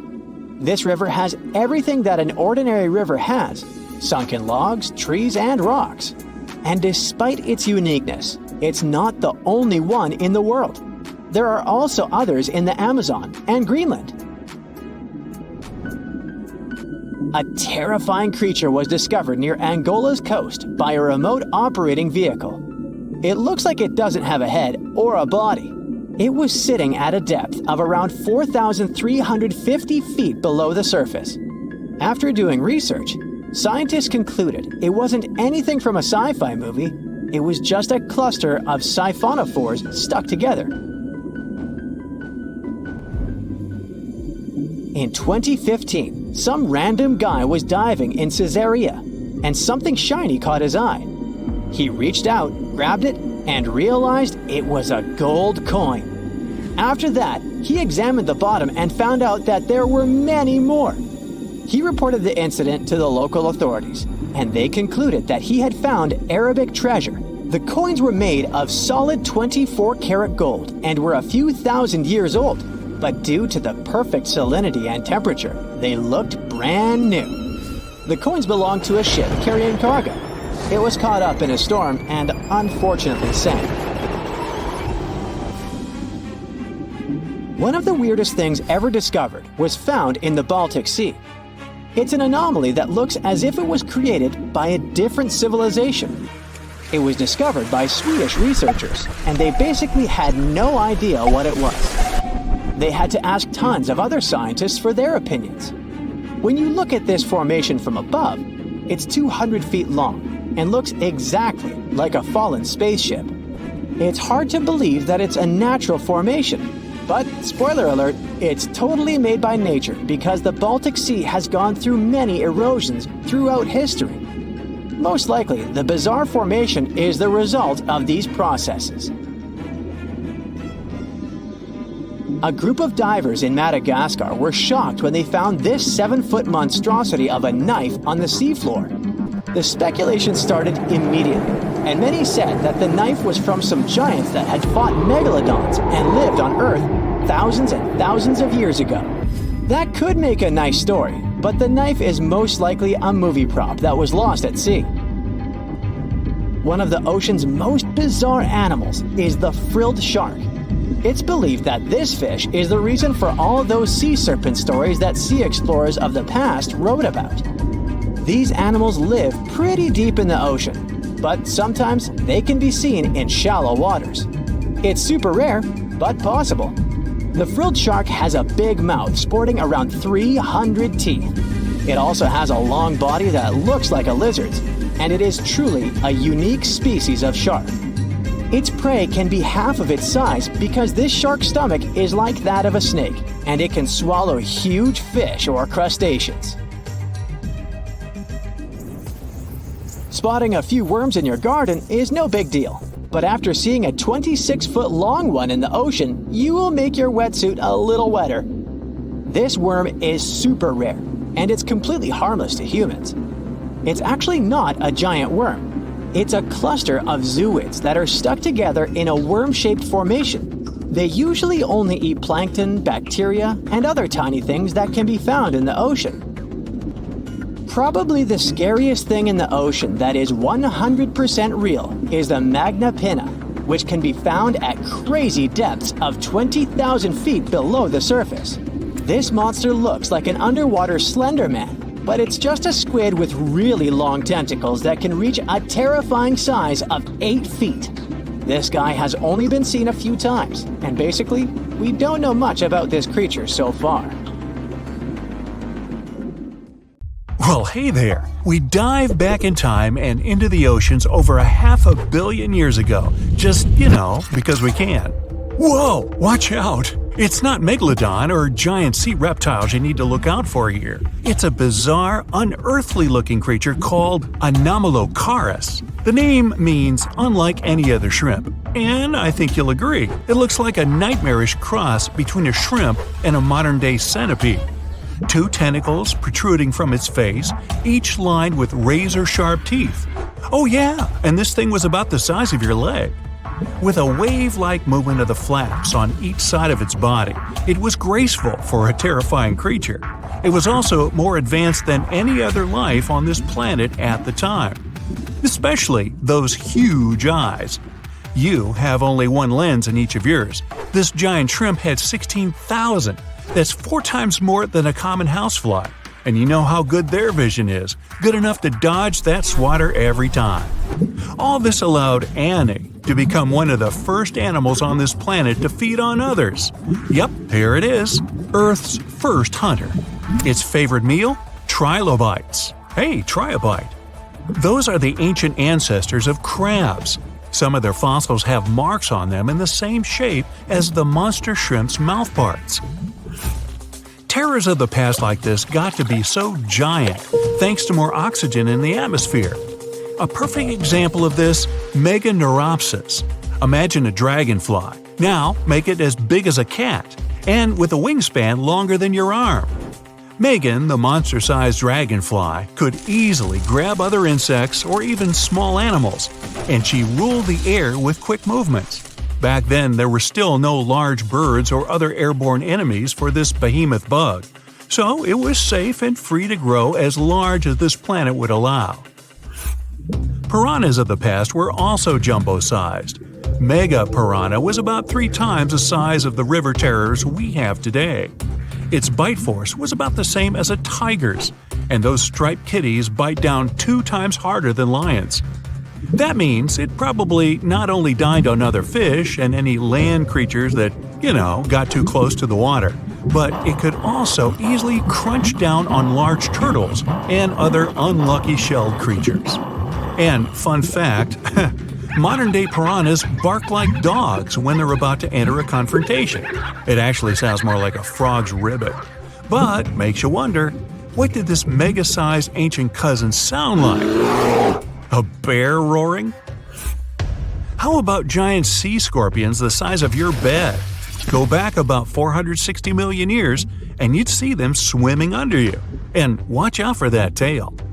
Scientists still don't know if these creatures could use it to inject venom like your standard land scorpion, but something tells me I wouldn't want that thing anywhere near me. Then there's this guy, Therizinosaurus. Terry looks sort of like a goose with long arms. Oh, and did I mention this goose dino is about 2 stories tall and longer than a bus? Yow! Its arms make the T-Rexes look even more bite-sized, each 8 feet long, almost triple the length of T-Rexes. And on the end, razor-sharp claws the size of your whole arm. Now, don't worry about those lengthy claws too much, though. Terry probably used them to cut through giant termite nests. So, this huge reptilian goose was more interested in eating bugs and plants. Another mega monster for you, Megatherium. The giant ground sloth could look a giraffe straight in the eye and weighed as much as a hippo. It moved mainly on its hind legs and used its massive tail as support. He had huge paws with colossal knife-sized claws. The sloth could use them to defend itself from enemies and to bend tree branches in search of food. But the biggest danger to the giant ground sloth wasn't dinosaurs or saber-toothed tigers. It was our own species. Yep, humans showed up just in time to meet this fellow and to, eat him up. Titanoboa was a terrifying 50-foot snake, as long as the great megalodon itself. It was also more than 2 times heavier than the heavyweight champion among snakes today, the green anaconda. Crocodiles were a regular on this serpent's menu. Titanoboa could swim 3 times faster than the fastest Olympic swimmer our species has ever seen. It was quicker and more dangerous in the water than outside it. And don't forget the boa part of the snake. This massive snake wasn't venomous. Instead, it liked to squeeze. Remember that giant shrimp from earlier? Well, Opabenia looks like its teeny-tiny finger-sized cousin. And instead of 2 toothy tentacles, this thing had a vacuum hose coming out of its face. On the end of that trunk, what looks like a single crab claw. Add 5 eyes and a mouth under its head, and you've got a recipe for something not of this planet. Only it is. This creature used its trunk like an elephant does. Its claw grabbed food from the bottom of the ocean and brought it up to its mouth. This thing is so weird-looking that apparently when the scientists who discovered it presented his findings to an audience, they all laughed as if he were joking. Now, a real-life monster, the Tully monster. From a distance, it looks a bit like Nessie, that long neck and teeth-lined jaws. But get closer, and you'll see it's more like a long nose with a mouth attached at the end, like a mosquito.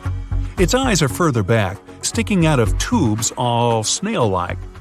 Tully was an ancient mollusk, about the size of your forearm. It probably dined on jellyfish and shrimp 300 million years ago. Thylacus smilus will put a smile on your face as long as you don't get too close. No, it's not a relative of the saber-toothed tiger. It was a marsupial, making it more related to a kangaroo than anything. And if you compare them to body size, its fangs were actually longer than a saber-toothed tiger's. And they grew continuously. As for that beard on its chin, that's actually all chin. The lower jawbone grew down to a point under the mouth. Those fangs were rooted to the skull, going way back to its eyes.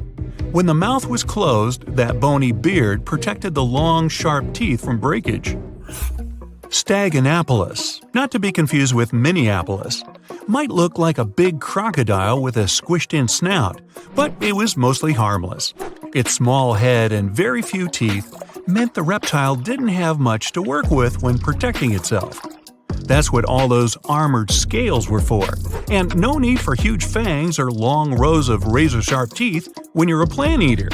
That beak-like tip on its nose allowed the stag to dig up plants. So, really, this reptile was more like a 10-foot scaly pig than a croc.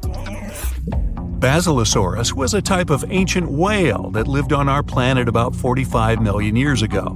Not quite as long as a blue whale, but this guy was still big enough to munch down on other whales and even sharks. Some people believe these monsters could still exist today. Eyewitnesses claim to have seen a giant sea dragon, and Basilosaurus fits the description. Plus, 90% of our oceans are unexplored. There's plenty of space to hide a sea monster. But scientists haven't found any fossils of this ancient whale younger than 3.7 million years. So, this myth is busted. Stegosaurus is one of the most recognizable dinosaurs that ever lived. It can easily be distinguished by those huge spikes on its tail and the bony plates on its back. It was twice as long as a giraffe and nearly 5 times heavier. But compared to its body size, it had the world's smallest brain. It was no larger than a dog's. Pelagornis had the largest wingspan of any bird ever discovered. It was twice the size of the largest bird today, the wandering albatross. Such huge wings made it hard for the bird to take off. It could only do so by jumping off cliffs. And when it finally spread its wings, this giant could only go about 40 miles per hour. The fastest bird today can reach speeds 5 times that. This sleek, state-of-the-art submarine named Ran was sent to explore the depths of Antarctica. But as soon as it discovered something, it mysteriously disappeared. So, what happened? It all started when scientists wanted to explore one of the most remote and mysterious places on Earth, the Dodson Ice Shelf in West Antarctica.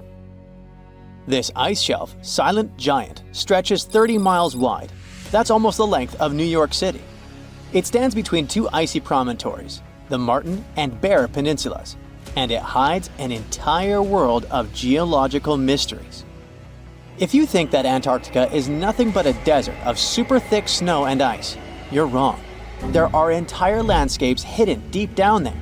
The underside of the Dodson Ice Shelf is a rugged, dynamic terrain shaped by the slow, relentless forces of nature. There are towering ice formations, deep troughs, and bizarre structures stretching for hundreds of feet. Scientists are super curious about it, but as you can imagine, this landscape isn't easy to explore at all. To find out more, we have to scan the area with satellites or try drilling through the snow. trying to collect the big picture, piece by piece. But these methods only gave us vague hints. The real breakthrough happened when scientists came up with the idea to let the submarines explore it. Autonomous submersibles could swoop deep into the icy waters beneath the Dodson ice shelf and tell us what's up down there. These robotic explorers have fantastic advanced sonar systems. It's that thing that bats or dolphins do. They can use sound to see the world. Basically, they send out sound waves underwater, and when those waves hit something like the ice shelf above or the seafloor below, they bounce back to the system. Animals feel how long it took for the sound waves to return and how they changed. And this helped them understand what's located where. For example, clicks that dolphins send out tell them where the fish are. We copied this crazy evolutionary trick and adapted it to our underwater exploration. Only our version is much cooler, with a higher level of precision, so we created detailed maps of the environment.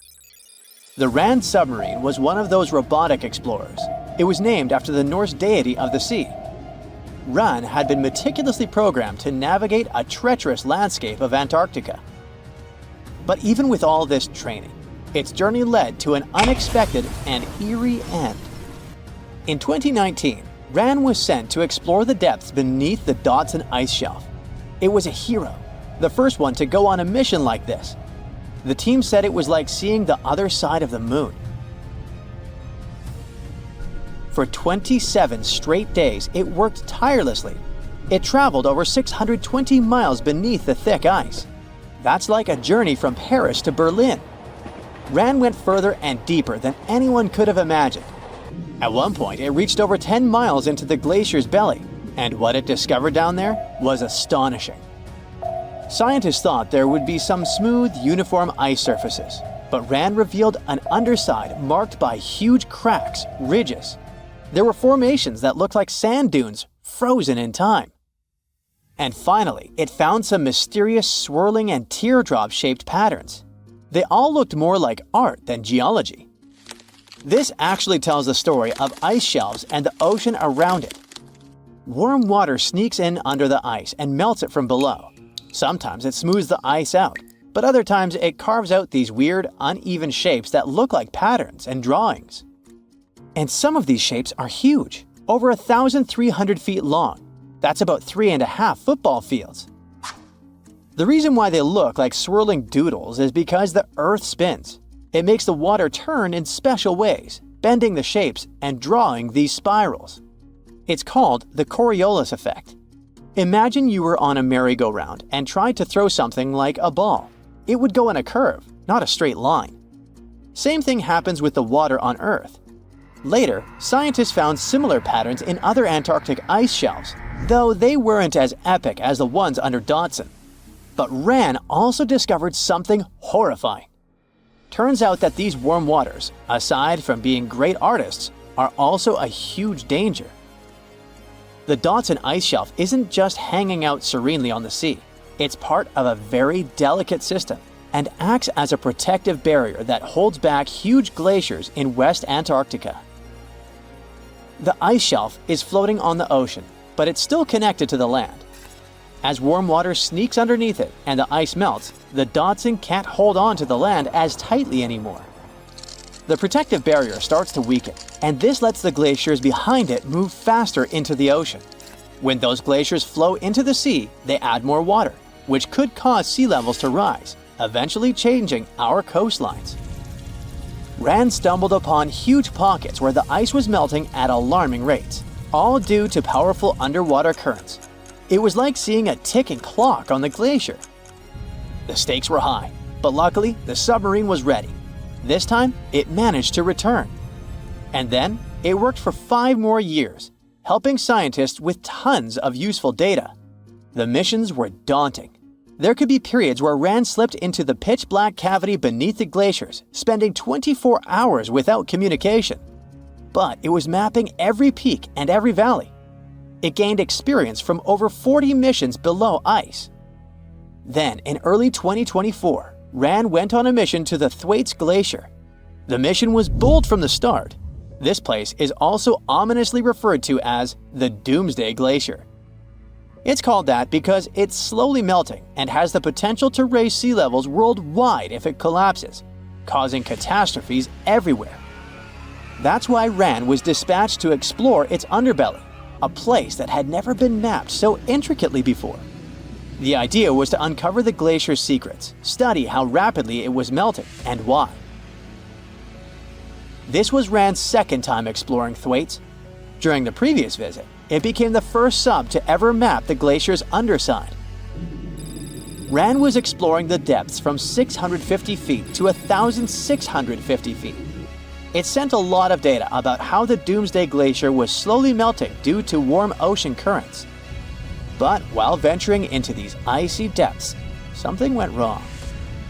Out of nowhere, RAN vanished. Without warning, without a trace. One moment it was sending back crucial data, and the next, it had slipped into the abyss. No distress signals, no final transmission, and it didn't return to the point it was supposed to. People sent extensive searches, helicopters soared overhead, drones buzzed through the frozen skies, but no sign of the submersible emerged from the glacier's grasp. After a while, RAN's batteries would certainly run away. So at this point, it had definitely been swallowed by the abyss beneath 1,500 feet of ice. That was a huge and sad loss for the scientific team. The scientists at the University of Gothenburg are now looking to replace RAN and continue their important research under Thwaites. To this day, scientists have no idea what happened to it. Some say it may have been trapped in the ice. Others believe it was pulled away by an unseen current. It also might have collided with something unexpected. Whatever the truth is, its disappearance has left scientists stunned, and it looks like the ice shelf will hold on to its secrets a little longer. At least we gained a treasure trove of knowledge from RAN's journey. Scientists keep exploring Antarctica, looking for history that hides under the snow. For example, they discovered that around 90 million years ago, a lush temperate rainforest thrived near the South Pole. They revealed an ancient world far warmer than they ever imagined. Deep in Antarctica, they unearthed fossilized roots, pollen, and spores preserved in the soil. All this shows that there was a swampy rainforest that flourished despite months of polar darkness.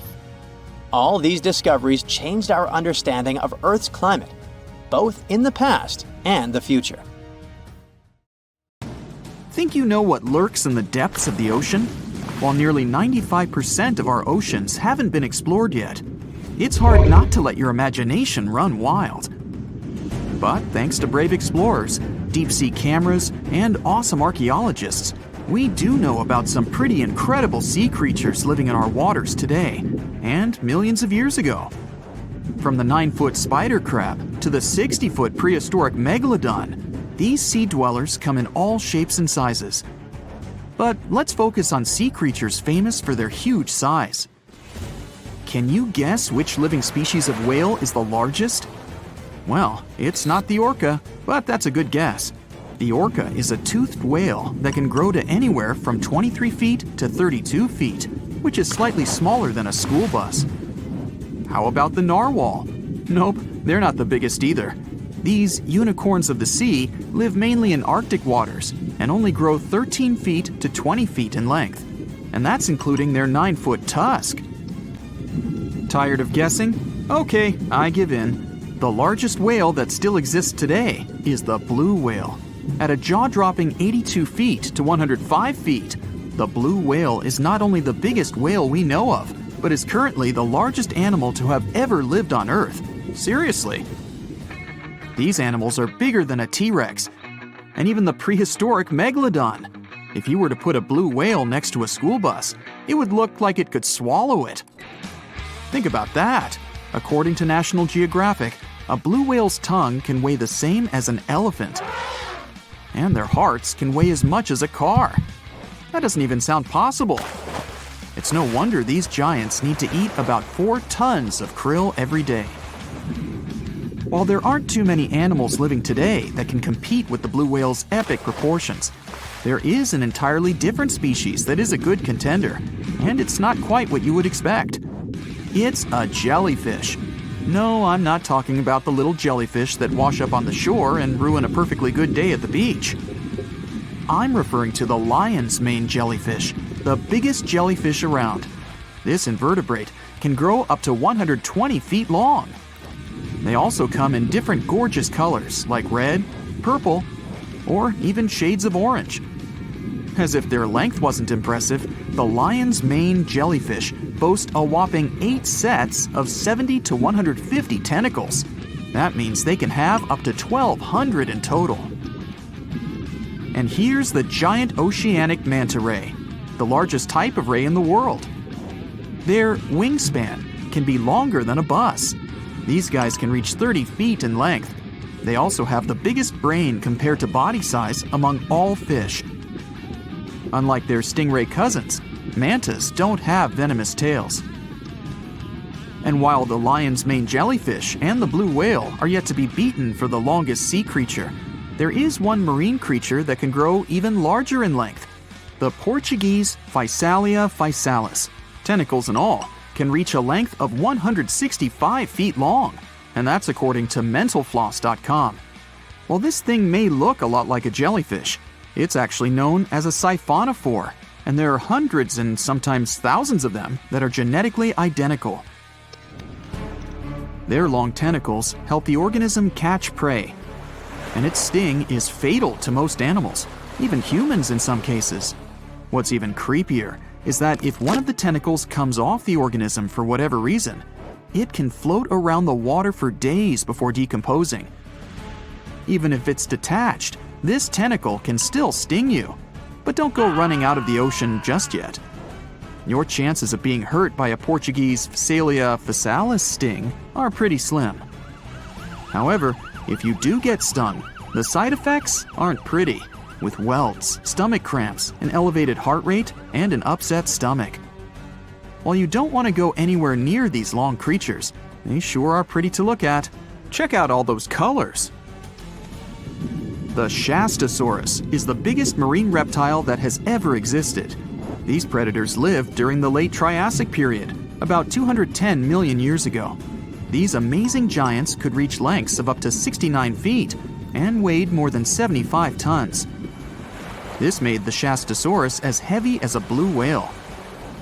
And if you could stand this creature up vertically, it'd be as tall as a 7-story building. Despite appearances, the Shastosaurus was actually pretty slim for its size. Its ribcage was only 6 feet across. You'd think that this big guy was chowing down on other dinosaurs, but that's not the case at all. This reptile survived on a diet that consisted of small fish and cephalopods, like octopuses and squids. The Albertonectes is a bright representative of the plesiosaur family, meaning that this marine reptile had a small head on an incredibly long neck and large flipper-like limbs that helped it move through the water. These creatures occupied the seas around North America 76 to 70 million years ago. The length of this sea monster could reach 38 feet, with its neck taking up 23 feet of that length. Its neck was a true record breaker. It had a whopping 76 bones in it. No other animal known to humankind has had so many vertebrae in its neck. Scientists aren't sure why they needed such a lengthy neck. They might have used it to collect shellfish off the seabed, or perhaps it helped them capture their main prey, fish and squids. This aquatic reptile also had gastroliths in its stomachs. Some of them were as big as 5.5 inches in diameter. The Tylosaurus belonged to the Mosasaur family. It dominated the shallow seas of North America about 85 to 80 million years ago. This was an enormous predator, with the biggest representatives reaching 45 feet in length. It had a narrow hydrodynamic body with a blunt, powerful head that the animal used to ram and stun its prey. Its body was equipped with agile flippers and a long tail decorated with a maneuverable fin. The Tylosaurus was a carnivore, and its diet included not only fish, turtles, and small sharks, but also other mosasaurs, plesiosaurs, and flightless birds. Meet Ophthalmosaurus. This prehistoric reptile thrived during the late Jurassic period and lived in oceans all over the world. Ophthalmosaurus weighed somewhere around 6,000 pounds and grew to approximately 16 feet long, according to newdinosaurs.com. That's about the same length as the beluga whale that exists today. It's too bad these guys went extinct before we had a chance to see them ourselves, as their cartoonish wide eyes and dolphin-like features are pretty darn cute. Of course, the Ophthalmosaurus evolved over time to become ophthalmologists, or eye doctors that we know today. No, that's just a lie. Just testing you. The Mosasaurus is a truly gigantic predator that dominated the seas all over the world about 66 million years ago. According to fossil evidence, some specimens could be more than 50 feet in length. This fact makes the Mosasaurus the biggest marine carnivore of its time. One of the most terrifying things about this creature was its crocodile-like head, decorated with literally hundreds of razor-sharp teeth, neatly organized in 2 rows on both jaws. The thing is that it was pretty challenging for the Mosasaurus to grab its prey in the water. That's why it had all these teeth, plus something special: pterygoid teeth anchored to the bones on the roof of its mouth. This made hunting and holding onto its prey much easier. The Styxosaurus belonged to the plesiosaur family and lived during the late Cretaceous period, around 85 to 70 million years ago. Upon first glance at this dinosaur, you might mistake it for a sea snake, and it'd be an honest mistake. Styxosauruses were about 35 feet in length, but over 16 feet of that consisted just of their long snake-like neck. They had a comparatively small body and weighed approximately 4 tons. Their mouths were full of razor-sharp cone-shaped teeth that they used to catch fish. They didn't need to chew their prey, thanks to the 200 small stones called gastroliths in their bellies that probably aided in digestion. At the same time, some scientists believe that the Styxosaurus used these stones to sink to the ocean bottom in search of particular types of fish. Looks kinda like Nessie to me. Wanna high-five a sea creature? Well, put your hand up for the Tasmanian red handfish. This fish doesn't swim like a fish. It walks. It uses its flipper-like hands to stroll around on the ocean floor. These bottom walkers are disturbed by swimmers and boats a lot. Some people even want to take them home as pets. I think it's better to just give them a wave and swim on by. The vampire squid. Its species name is Vampiroteuthis infernalis, which translates to vampire squid from hell. Oh yes, this vampire squid means to terrify everyone with its name, its dark red color, its spikes at the bottom, and the scary fact that it can basically turn itself inside out. The vampire squid loves putting on a good show, but it's as harmless as a kitten is to humans. It's as if Dracula scared the pants off you, but he didn't have blood-sucking fangs. The vampire squid feeds on food particles from plants and animal matter floating near the ocean's surface. Since they're not predators, they need good defensive strategies, and their vampiric look is designed to ward off large creatures who want to eat them. Turning themselves inside out is a defensive mechanism since the spiky areas in the inner skin are more intimidating. They also shoot out a substance that does not have color, but is packed with bioluminescent particles to distract predators. The vaquita. Going out on a boat off the coast of Mexico sounds like the perfect vacation. The sun, the blue water, the most endangered sea creature. Wait, what? The vaquita isn't dangerous, but don't expect it to stick around to say hello or sign any autographs. It's incredibly shy. This little cow, that's what it means in Spanish, is one tiny sea mammal. With those black markings around its eyes, it looks more like a sea panda to me. Seeing one should make you feel very special. They're on the brink of extinction, mostly because they got caught by accident in fishing nets. It's estimated that there's only 10 left in the wild. The blue dragon. This little creature looks like something out of a kid's fantasy movie. It's called the blue glaucus, casually referred to as the blue dragon or blue angel. It can be found in many places, the Atlantic, Pacific, and Indian Oceans. It's kind of a mollusk and it only grows to be about an inch long. What you think is the back is actually the mollusk's bright underbelly. It regularly floats on its back so that its blue colors help it camouflage with the water's waves. The blue dragon isn't just pretty, it's also smart. It usually feasts on Portuguese man-o'-wars, also known as Physalia physalis. The blue dragon stores their stinging cells for later use, in essence, stealing their defensive mechanisms. When the blue dragon is threatened, it releases those stinging cells it stored, directing them at an enemy to sting them with more power than the Portuguese man-o'-war would have been capable of.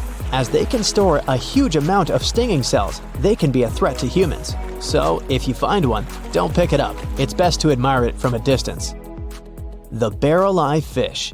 If you ever wanted to have Superman's X-ray vision, looking at the barrel-eye fish will make you feel like you gained that superpower at some point in your life without even realizing it. The barrel eye has a transparent head, so you can see how their eyes and brain look inside. This magnificent creature lives in the deep sea. This is the lowest level of the ocean, where strange creatures roam in near-freezing temperatures and constant darkness. They're exposed to water's pressure that's almost 1,000 times that of the surface. If the idea of the deep sea sends a shiver down your spine, stay tuned to learn about another of its creatures later on. The barrel-eye fish can be found in the Atlantic, Pacific, and Indian Oceans. You might be wondering, why oh why would a fish have a see-through head? And that would be a fair question. Since the species was discovered in 1939, it was believed that the fish's eyes were set to see straight ahead and couldn't move. So it was assumed that they had tunnel vision. Scientists Bruce Robinson and Kim Reisenbichler from the Monterey Bay Aquarium Research Institute recently discovered that the fish can move its eyes vertically to see through the top of its translucent head, thus noticing if there are predators or prey nearby. The transparent head also allows more light to enter so they can detect prey better. It's believed that the barrel-eye fish eats jellyfish and small fish species. If you dive in the ocean at night, you might be lucky enough to see how orange ball corallomorph blooms in the dark. But make sure to be quick because as soon as you turn on your flashlight to take a good look, it will retract its tubes back into itself. The megalodon. The whale shark isn't the biggest shark known to humans. If the entire shark species were a kingdom, the prehistoric megalodon would be the ruler of the sea. Megalodon roamed the ocean a long time ago. About 15.9 to 2.6 million years back between the early Miocene and late Pliocene eras.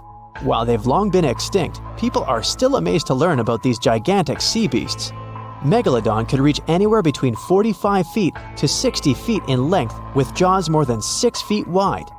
A fossil of a tooth that once belonged to a megalodon measured at 7 inches. Needless to say, I'm pretty stoked that these guys have long been extinct. But there's still some adventurers out there hoping to meet this monster one day.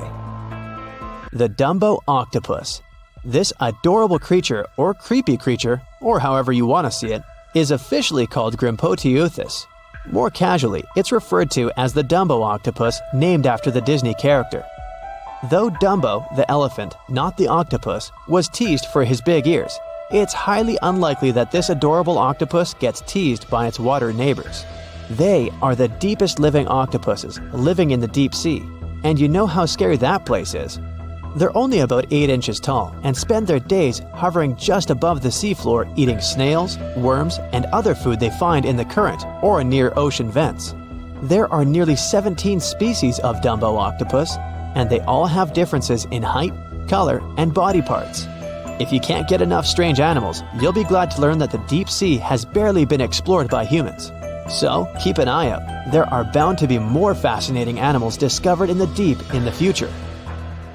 The sea angel. These creatures might look and sound pretty cute, but their diet is far from sunshine and lollipops. Their favorite food are sea butterflies. They lay mucus traps for them and wait in ambush. The squat anemone shrimp. This shrimp is tiny, only 0.5 inches. It's also known as a dancer shrimp because of its peculiar behavior. When agitated, it raises its bottom above its head and does a little dance. Divers also say it readily jumps on their hands and cleans them. The coconut crab. This guy may look pretty creepy, especially when the sun goes down. Mature coconut crabs are around 3 feet in length. Their preferred foods are coconuts, but they can also hunt down lizards and even large birds. The slender snipe eel. Slender snipe eel is a slim and long creature that's still a mystery for marine scientists. It's 4 feet long and it has at least 750 bones in its spine, which is much more than any other animal in the world. The sea pen. Sea pen is 7 feet long and it has a lot of varieties, but most of them look indeed like a pen or a quill. The similarity is even more striking when the animal has a water-filled bulb that anchors it to the floor. The Persian carpet flatworm. This creature looks indeed like a carpet, despite being very small by comparison. It's only 4 inches long, able to become both male and female. It doesn't really mate with other flatworms. Rather, it fights them for the right to bear posterity. The flamingo-tongued sea snails. Tourists love these extraordinary snails for their pretty colors, thinking it's a shell, but in fact, the shell is quite dull and hidden underneath colorful soft tissues. They eat softer, toxic parts of corals and store their toxins to protect themselves. You know how they say it's better to just hand over your wallet if you run into a mugger? Instead of surrendering their wallets, sea cucumbers choose to spit out some of their insides to fend off predators like crabs and fish. It's a natural defense mechanism for them, and they quickly grow those organs back in just a few days, thanks to special cells inside their bodies. It's not the only weird thing sea cucumbers do. They can actually breathe through their rear end. They have this thing called a respiratory tree that connects to their backside and sits right next to their intestines. So when they suck in water from their behind, it goes into that respiratory tree, letting them absorb oxygen directly into their fluids. Plus, sea cucumbers are the janitors of the ocean. They munch on whatever gets stuck in the sand on the ocean floor. Once they've eaten, they vanish to clean out the sand, leaving it nice and tidy after they do their business. As for the clean sand, the stunning white sand beaches in Hawaii are actually a product of parrotfish number 2. These fish munch on algae from rocks and dead corals, and while they're chomping away, they also grind up the leftover bits of coral in their bellies. When they're done, they move their bowels, and voila! It all comes out as beautiful sand.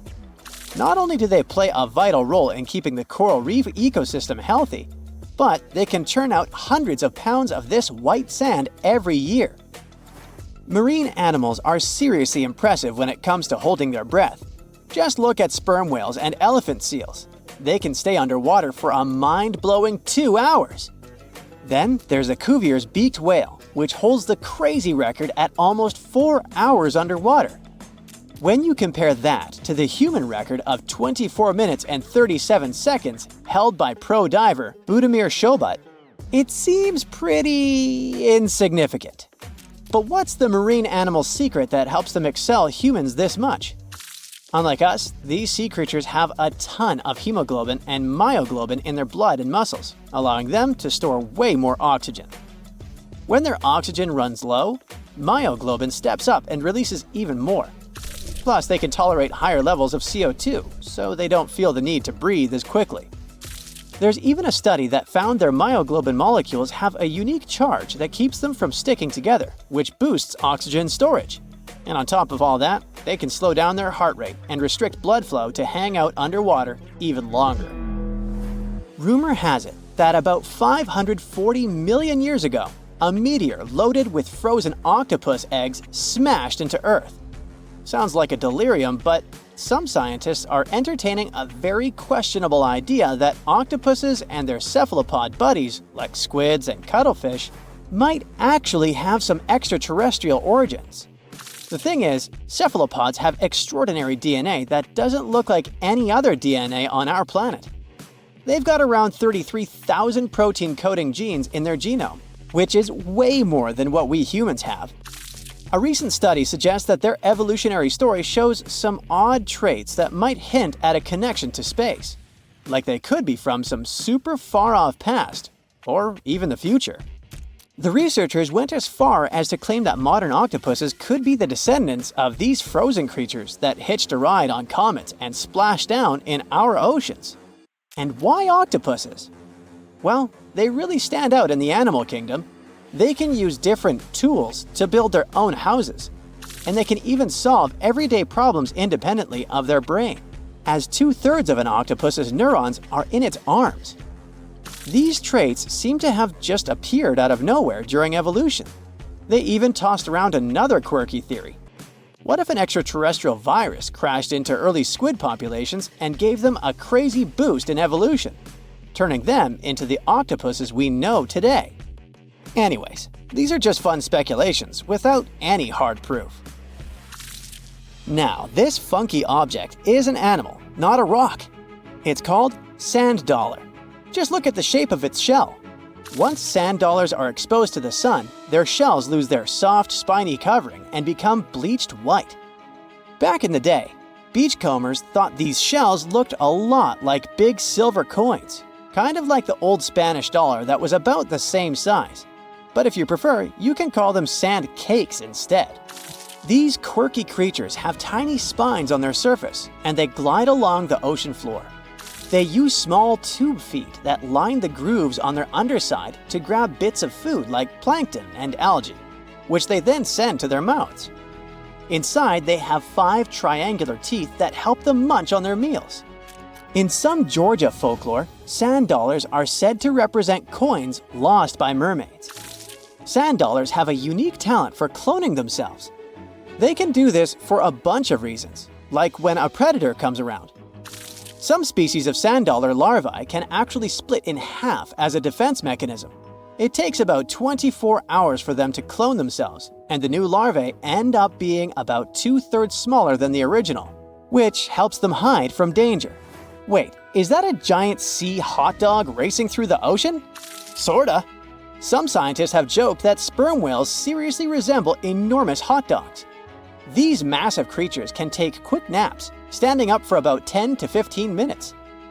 They only sleep about 7% of the time, mostly between 6 p.m. and midnight. Sperm whales also have a cool ability to retract and extend their eyes, thanks to a thick retractor muscle around them, but they can't actually roll their eyes in their sockets. Plus, they have the most asymmetrical skull of any mammal out there. Oh, and let's not forget, they have the largest brain of any living creature, weighing in at over 9 pounds. Unlike us humans, if dolphins went into full-on snooze, they'd stop breathing and could drown. So they figured out a genius solution. They let only one side of their brain sleep at a time. This means one half stays awake to keep them breathing and watching out for any potential threats. When they snooze, they only close one eye. If their right brain is resting, their left eye is shut, and vice versa. This unique sleep style is called unihemispheric sleep, and it lets them recharge without ever fully losing awareness. On top of that, dolphins might be using corals and sponges like their own little pharmacies. Scientists have seen them rubbing their bodies against specific types of coral and sponges, suggesting they might be treating skin issues. They've even spotted dolphins lining up to take turns at these spots, using corals like Gorgonian coral Rumphella aggregata, leather coral, and some sponges. What's really fascinating is that researchers have analyzed these corals and found they contain compounds that could help with dolphin skin conditions, which can sometimes lead to infections and lesions. Now, the big question is figuring out exactly how each type of coral helps dolphins, and if it really boosts their health overall. Sea urchins aren't exactly the Usain Bolts of the ocean. They move slowly by crawling with their tube feet and occasionally give themselves a little push with their spines. These little guys have just 5 teeth, which they use like a beak to scrape algae off rocks, which I'm pretty sure is the ocean's version of an all-you-can-eat buffet. But since all that scraping wears their teeth down, they're in a never-ending dental replacement program. Scallops are the underwater equivalent of the world's most confused security cameras, sporting up to 200 tiny eyes on their shells. These eyes are high-tech. They can even adjust their pupils to light. Instead of working like ours, scallop eyes have a unique setup. Light goes through a pupil, lens, 2 retinas, and then hits a mirror made of guanine crystals that reflects it back. Scientists were puzzled about how they see since their main retina often gets blurry light. But it turns out, scallops can change their pupil size by about 50%. Just don't expect them to do it in a hurry, as it takes a few minutes. Now here's something really neat about orcas. They're expert hunters, and they do it in groups called pods. A pod can consist of up to 40 orcas, forming a very effective hunting team. Interestingly, there are distinct types of pods: resident and transient. Resident pods are more into fish, while transient pods have a taste for marine mammals.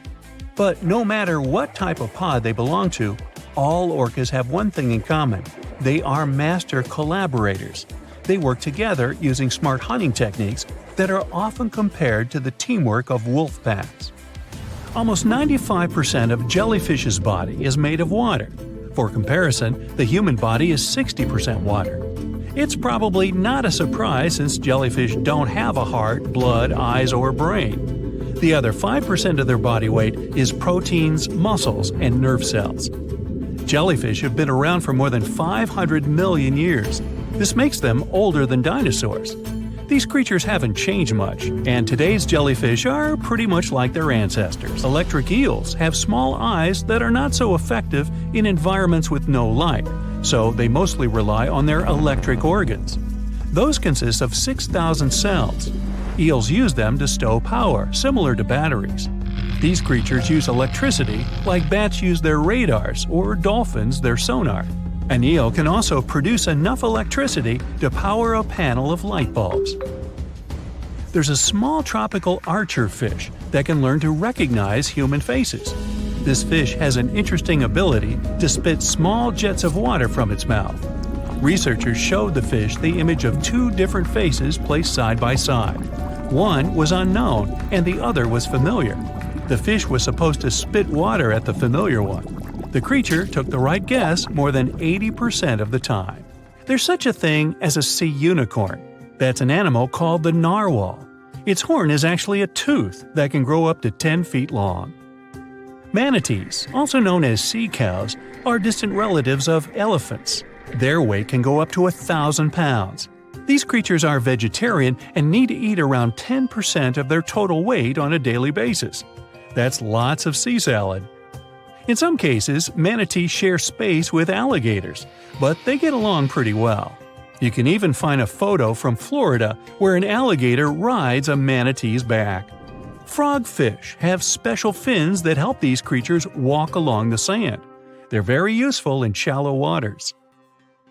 A ghost pipefish is hard to see, but once you spot it, you're bound to get really surprised. Its head makes up over 40% of its body. Crabs don't feel like wasting time on such formalities as putting foods in their mouth. That's why they taste it with their feet, which is where their taste buds are. Marine iguanas are the only lizards on our planet that like spending time in the ocean, even though they mainly live on land. They're herbivores that feed in shallow waters and swim like snakes. Iguanas use their long claws to hold on to the bottom when they need to graze. Green turtles can cross over 1,400 miles when migrating. They try to find the perfect spot to lay their eggs. Penguins sort of fly when they're underwater, reaching a speed of 25 miles per hour.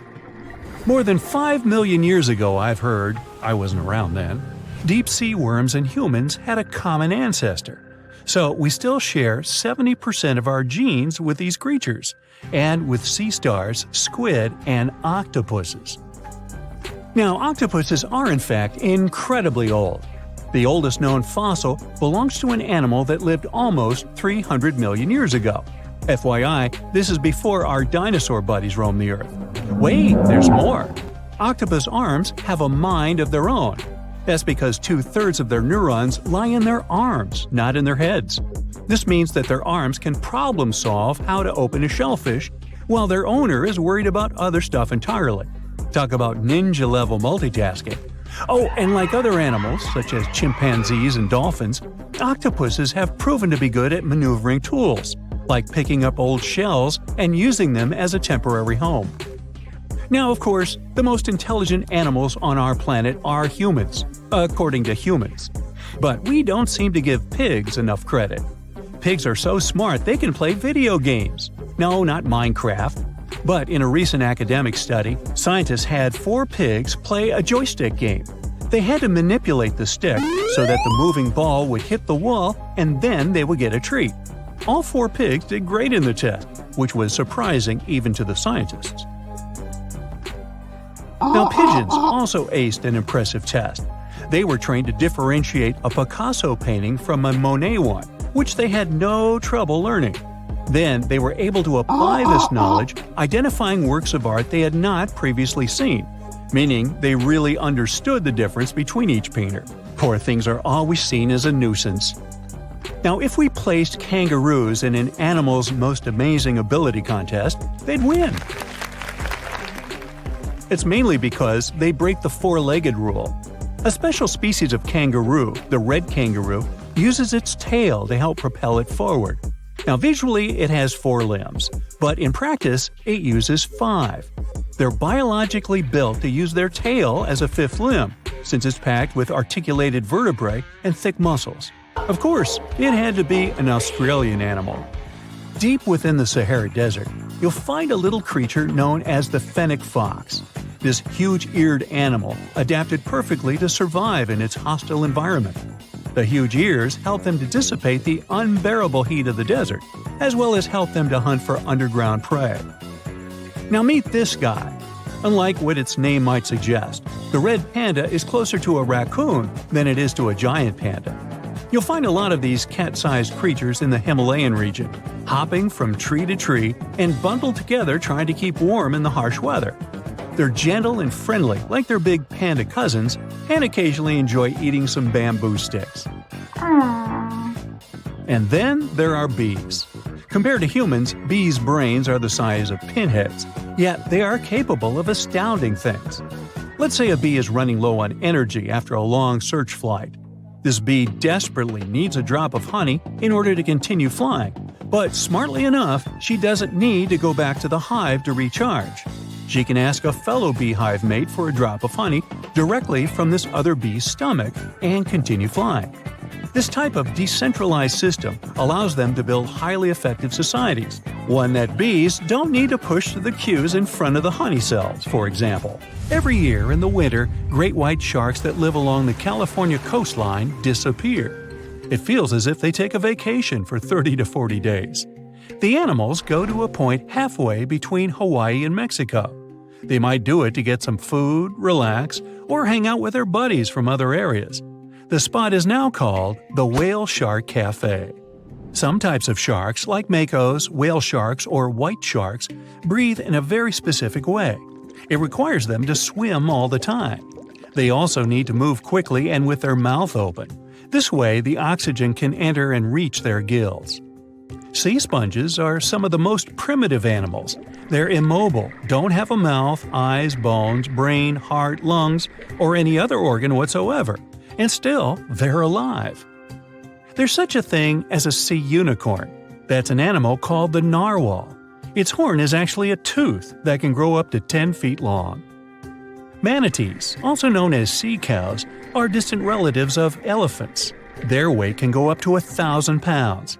These creatures are vegetarian and need to eat around 10% of their total weight on a daily basis. That's lots of sea salad. In some cases, manatees share space with alligators, but they get along pretty well. You can even find a photo from Florida where an alligator rides a manatee's back. Frogfish have special fins that help these creatures walk along the sand. They're very useful in shallow waters. A ghost pipefish is hard to see, but once you spot it, you're bound to get really surprised. Its head makes up over 40% of its body. Crabs don't feel like wasting time on such formalities as putting foods in their mouth. That's why they taste it with their feet, which is where their taste buds are. Marine iguanas are the only lizards on our planet that like spending time in the ocean, even though they mainly live on land. They're herbivores that feed in shallow waters and swim like snakes. There's something known as the orange cat behavior, and apparently it's not just a meme. So far, scientists have been able to understand that coat color is connected to a feline's gender. And since orange is an X chromosome, orange cats are usually males, like Garfield. The so-called orange cat behavior describes ginger cats as agents of chaos. Again, pretty much like Garfield. However, there haven't been any conclusive studies on whether coat color and cat behavior are truly linked. In terms of vision, mantis shrimps probably have the most psychedelic vision out of all animals. These funny-looking creatures have a whopping 16 varieties of photoreceptors, with 5 of them reserved for the ultraviolet or UV spectrum. Ultraviolet rays are really short wavelengths which are invisible to humans. The thing science still doesn't understand is how exactly these mantis shrimp view the world around them. Sure, they can perceive a bunch of colors, but they can't necessarily distinguish all of these colors among themselves. It can be that they just see a lot of really vivid, really blurry colors, but we haven't figured out a way to check that out. Now, to say sloths are cute is an understatement. They may be one of the friendliest animals in the jungle, but there's more.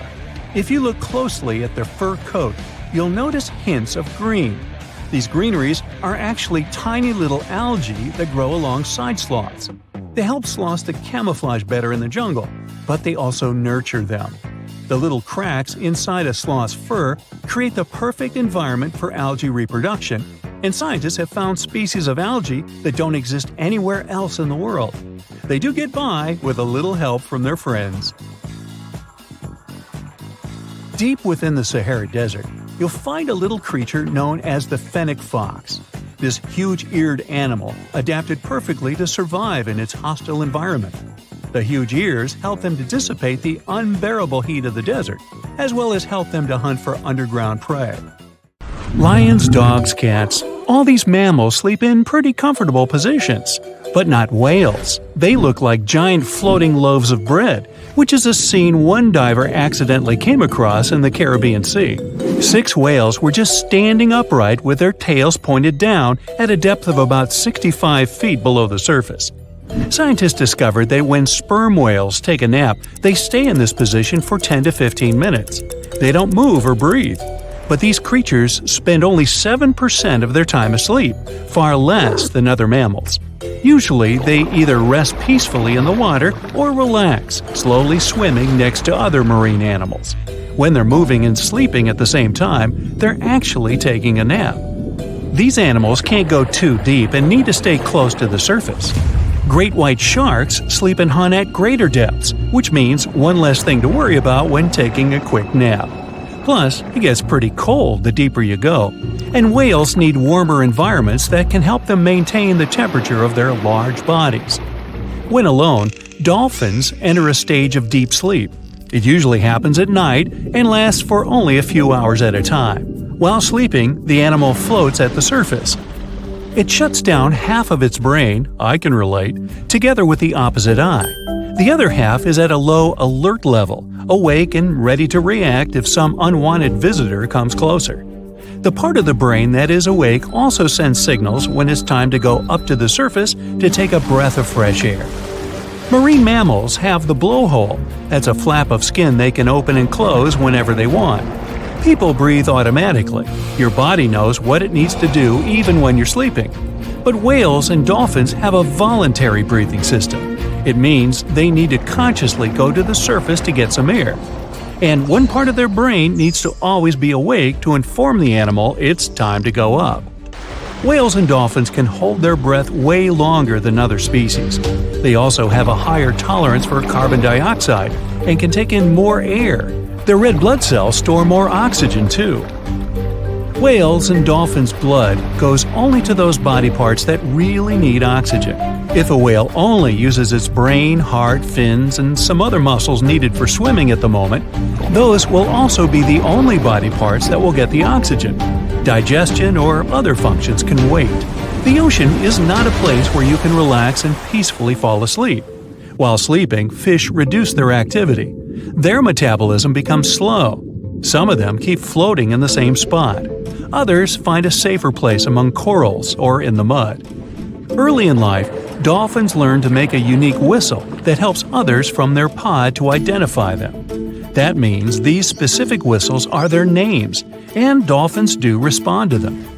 Clams have feet. It looks like a large tongue that sometimes protrudes from the shell, but that's actually the foot, and it's relatively long compared to the length of the animal.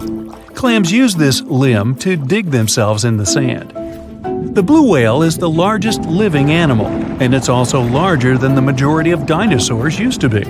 They can grow to more than 100 feet long and have a weight of almost 200 tons. That's like 50 adult elephants. A blue whale's tongue alone can weigh more than one elephant. Such a giant surely needs to eat a lot, 500,000 calories in just one mouthful. The blue whale's heart is the size of a small car and weighs 1,300 pounds.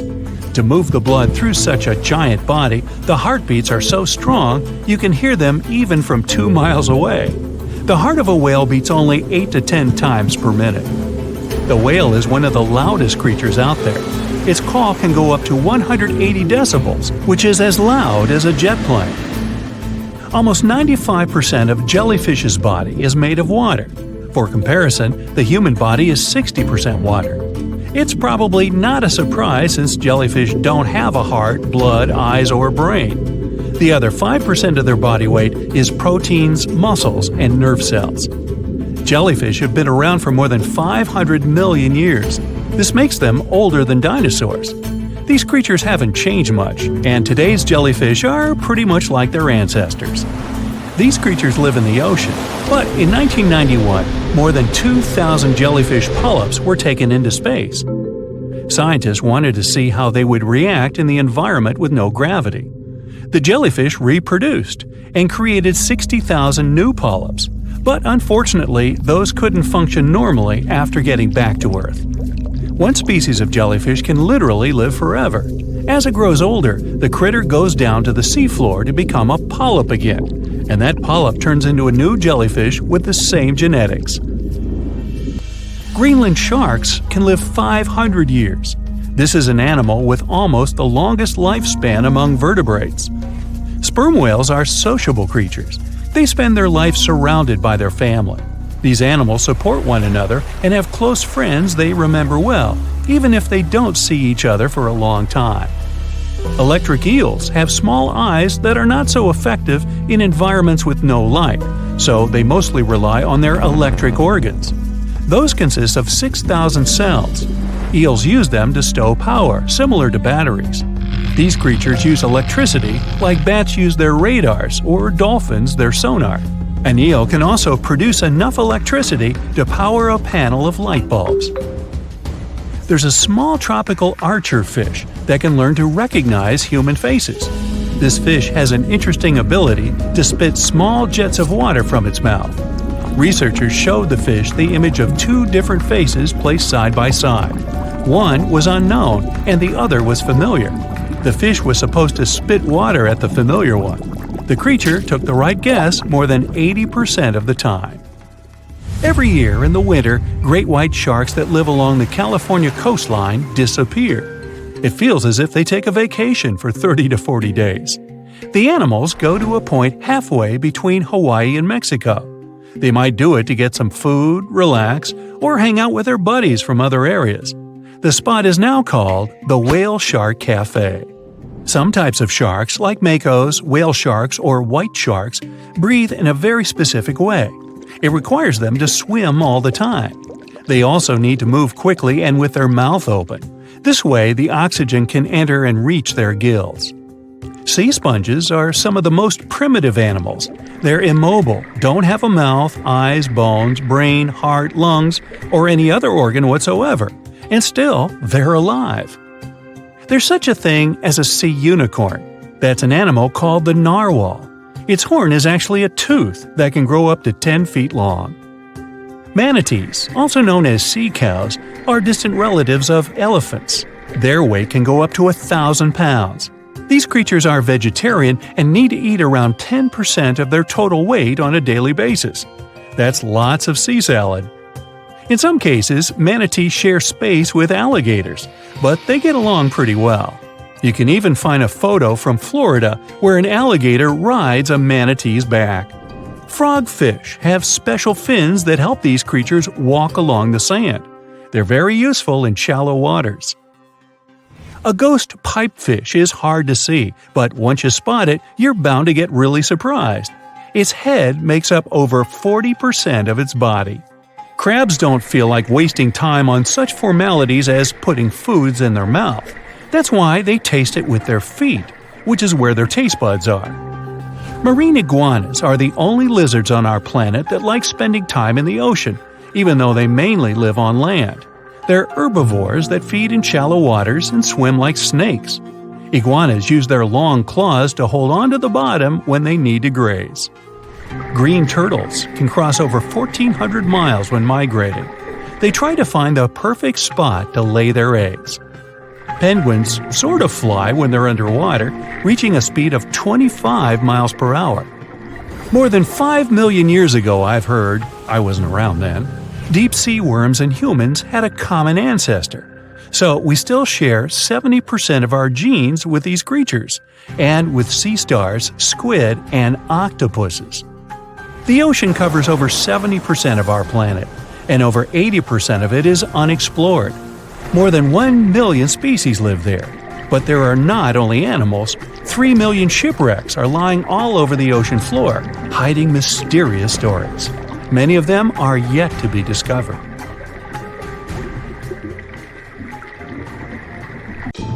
There are plenty of fish in the sea.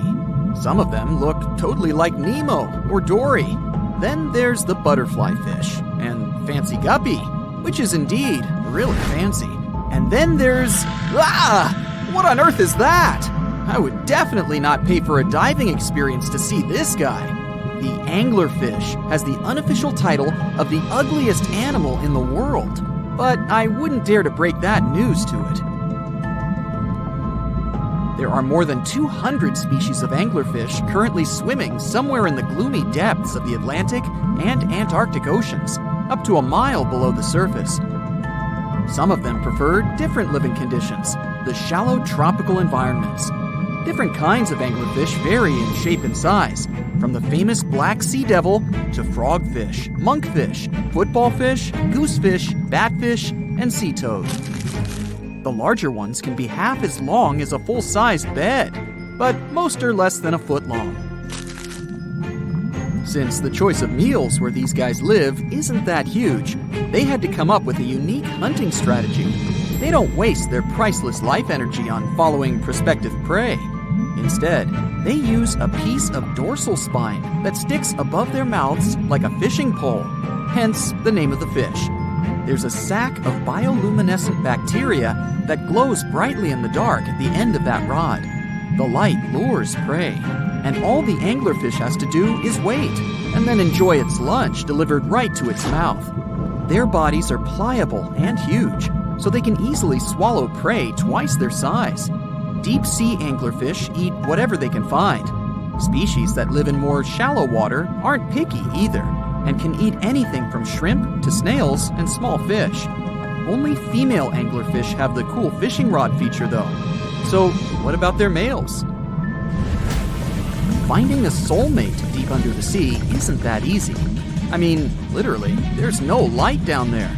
Plus, there are frigid temperatures and low oxygen levels. Anglerfish can't afford to go on many dates in those conditions, so they mate for life. And before you go aw about it, I have to tell you, they do it in quite a special way. Male anglerfish are much smaller than their ladies. The contrast is so striking that when researchers first got interested in their love life, they thought those males were actually the offspring, or larvae, hanging out next to their moms. Certain anglerfish male species have receptors that alert them that there's a female nearby. After they mate, the male bites into his woman and stays attached to her head, belly, near her tail, and other areas he can access. While they morph together forever, the female fish gets the male's cells, DNA, and reproductive organs, but loses her immune response cells. The male gets free permanent housing and nutrition. Given the current real estate prices, it sounds like a dream. But that accommodation is shared by up to 8 males, and they can't move out if they ever feel like it. You're unlikely to meet this deep-sea fish in real life, but if you meet an anglerfish in your favorite video game, remember that you can easily outswim it and make it kinder to you with tranquilizing arrows. Once you befriend it, the anglerfish can be your scout and help you discover new areas with its bioluminescent pods. Back in the real world, down in the twilight zone of the ocean, about 650 to 3,300 feet down, the anglerfish isn't the only creature you're lucky you'll probably never meet. Many of the locals look like they come straight out of science fiction or horror movies, but that's because they had to adapt to this dark, deep world. I did my best to get you prepared for the creatures you're going to meet, starting with the common fangtooth. They spend most of their lives deep down, but at night, they move toward the surface to snack. These guys are more active than most other deep-sea dwellers. They don't wait for food to come their way, but actually follow it, and then get it with their long, hungry teeth. They don't have a built-in light bulb like the anglerfish, so they've developed a great sense of smell and use as much sunlight as they can get there in the depth to get around. Sometimes, even the shadow of a passing by prospective prey is enough for them to switch to action mode. And though they don't look too charming, they're completely harmless to humans if you ever run into one of these guys. Stoplight Loosejaw sounds like a great name for an alternative band, but it's actually another deep-sea resident with sneaky hunting habits. It has special light-producing photophores under each eye. They emit green and red light like a stoplight, hence the name of the fish. Unlike other fish, these guys hardly ever leave the twilight and midnight zones.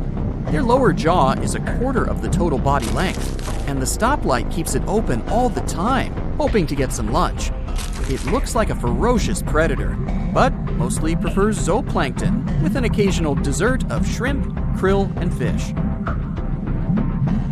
I'm sure you didn't expect to meet a hybrid of an eel and a bird, but here it is! The slender snipe eel has a beak, much like that of a bird, with curving tips. The beak is equipped with tiny hooked teeth that the eels use to catch the antennae of delicious shrimp. And it sure is slender, stretching up to 5 feet and weighing only a few ounces. Scientists don't know all of this guy's secrets, since it's pretty tricky to study in their natural habitat. But it looks like they only produce offspring once in a lifetime, and then pass away. Glass squids like to take it easy in life and literally go with the flow. They're filled with a solution which is lighter than water, so they don't have to make any effort to move around the deep sea looking for food and partners. These creatures are transparent, so they blend into any landscape and don't even cast a shadow while moving. Talk about a great survival tactic. If danger finds it anyway, it can transform into a lumpy ball, pushing its head and tentacles into its mantle cavity. It can also release ink into the mantle and go from transparent to black. The same ink can protect it against hungry whales and seabirds. Another tactic they use to scare off predators is to activate their light-emitting organs around their eyes. I'm getting hungry. Maybe I can snack on this sea cucumber. Ouch, it's moving! So I guess it doesn't belong in a salad after all. These soft-bodied fellows live in all parts of the ocean, from shallow waters to the deep underwater world. Most of them slowly move around with their tiny feet, but some crawl around by flexing their bodies. Sea cucumbers can shed their internal organs when there's a predator approaching. Those sticky organs distract the intruder, and the happy cucumber moves on and just grows the organs back. What's that glistening in the distance? Looks like someone dropped gems in the water. That's a sea sapphire, also known as the most beautiful animal you've never seen. Some males of this type of copepod can change color from deep blue to purple, red, or gold. 1 second later, it's gone. And it's back, shimmering bright. The secret to this magic is that their bodies are transparent and reflect light differently at certain angles. It looks like it's their way of communicating between each other and attracting mates. Female sea sapphires don't have the same superpower, but their eyes are bigger compared to males, probably to spot them from a distance. Males roam wild and free, and their ladies stay in the crystal palaces of strange barrel-shaped jellies called salps. 450 million years ago, no, I wasn't around then, the sea level was higher, coral reefs started to form, the climate on our planet was stable and warm, not even dinosaurs were around yet. The time when bony and jawed fish we know as sharks appeared. They've been dominating the oceans and making other marine creatures flee in fear ever since.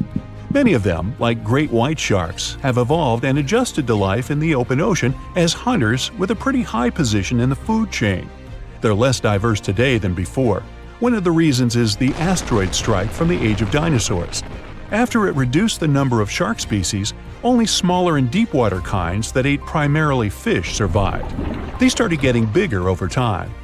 Near the surface, sharks such as makos or great white ones develop faster movements and are somewhat between gray and blue to blend in with their surroundings.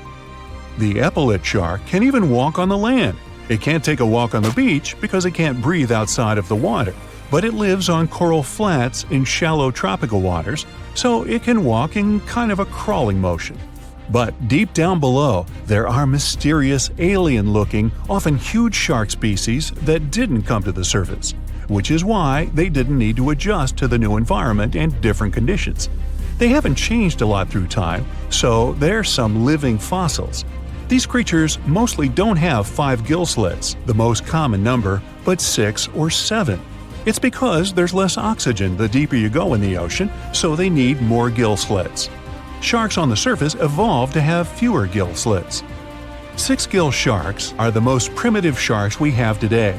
Their skeletons are like those of ancient extinct sharks, and they can survive only in very deep waters.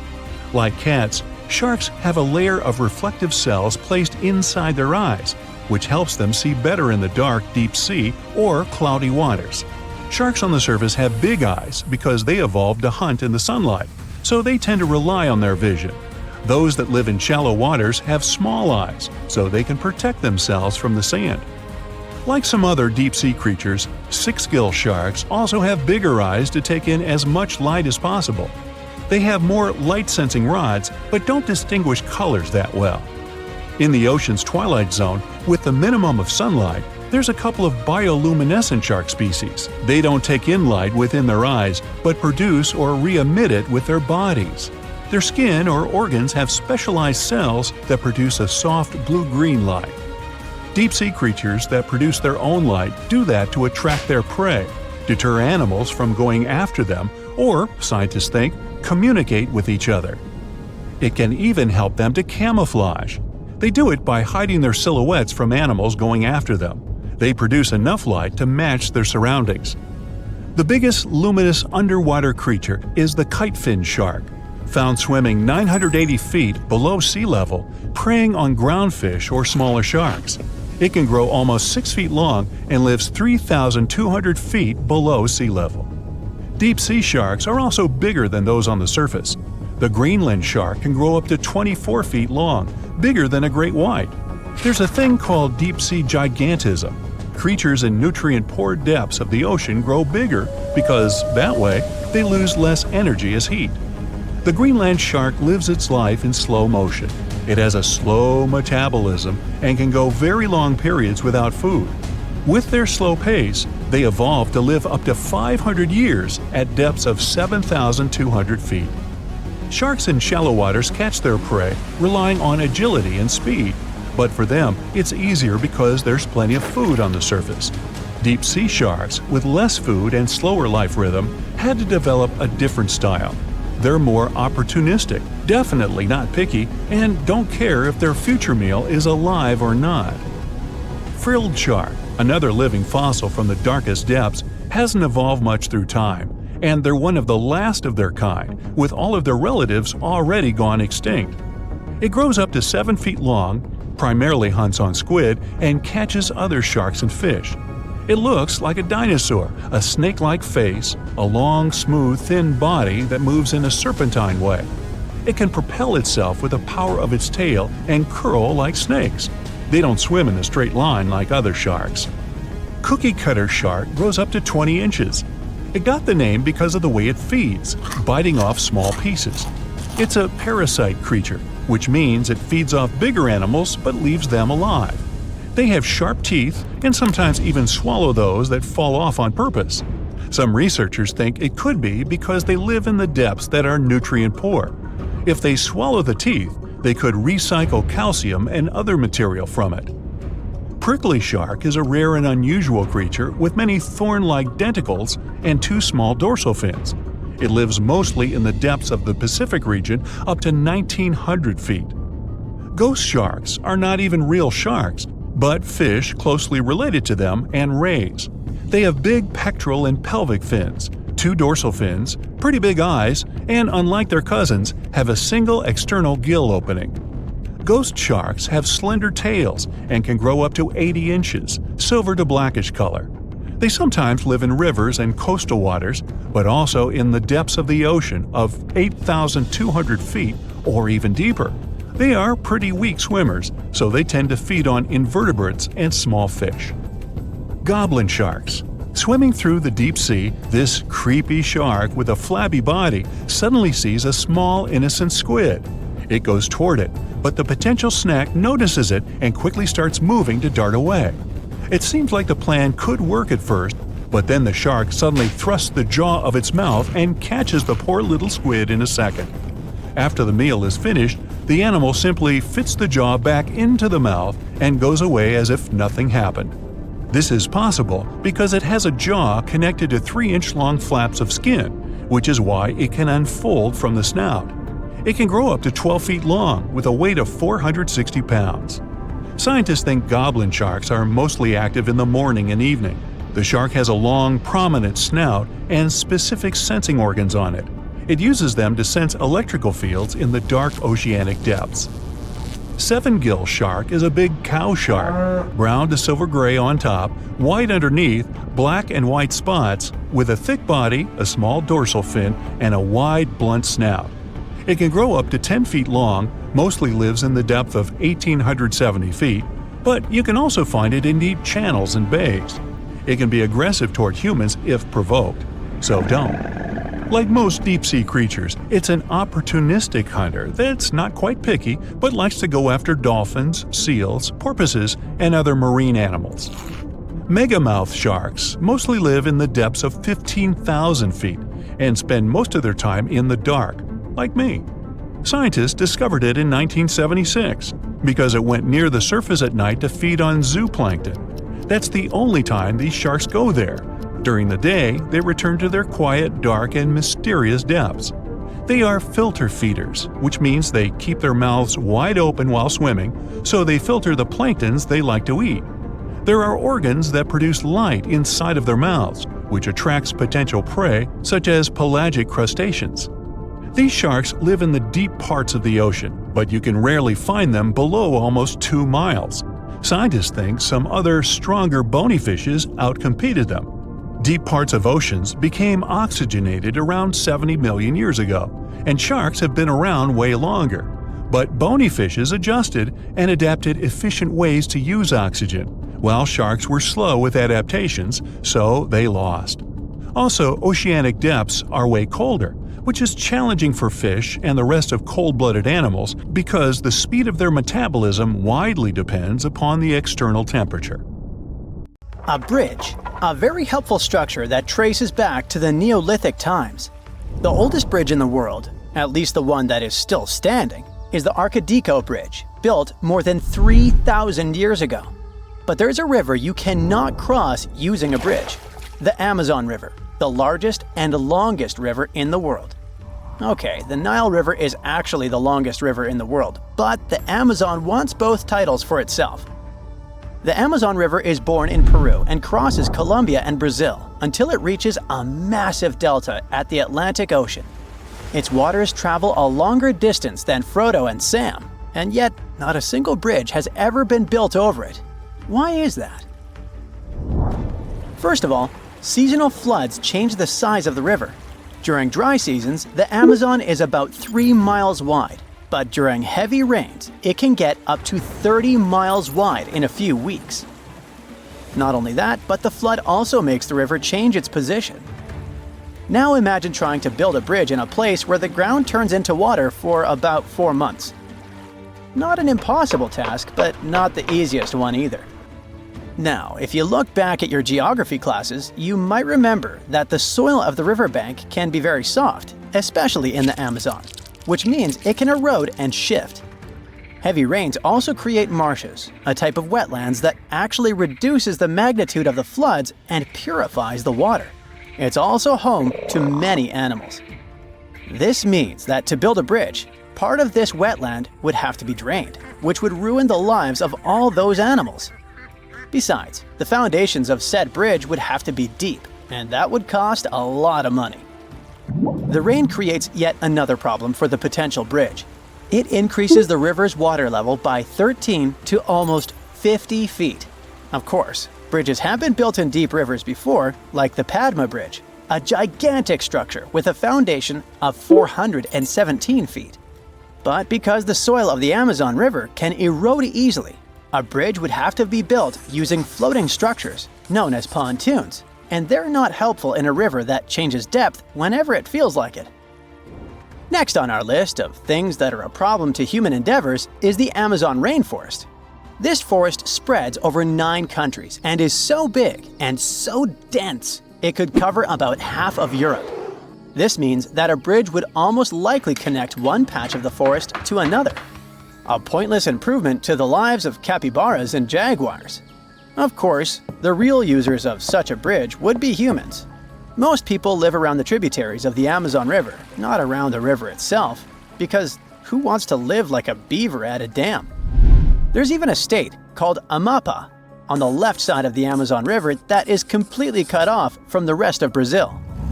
You could easily take your car and visit its neighbor, a place called French Guiana.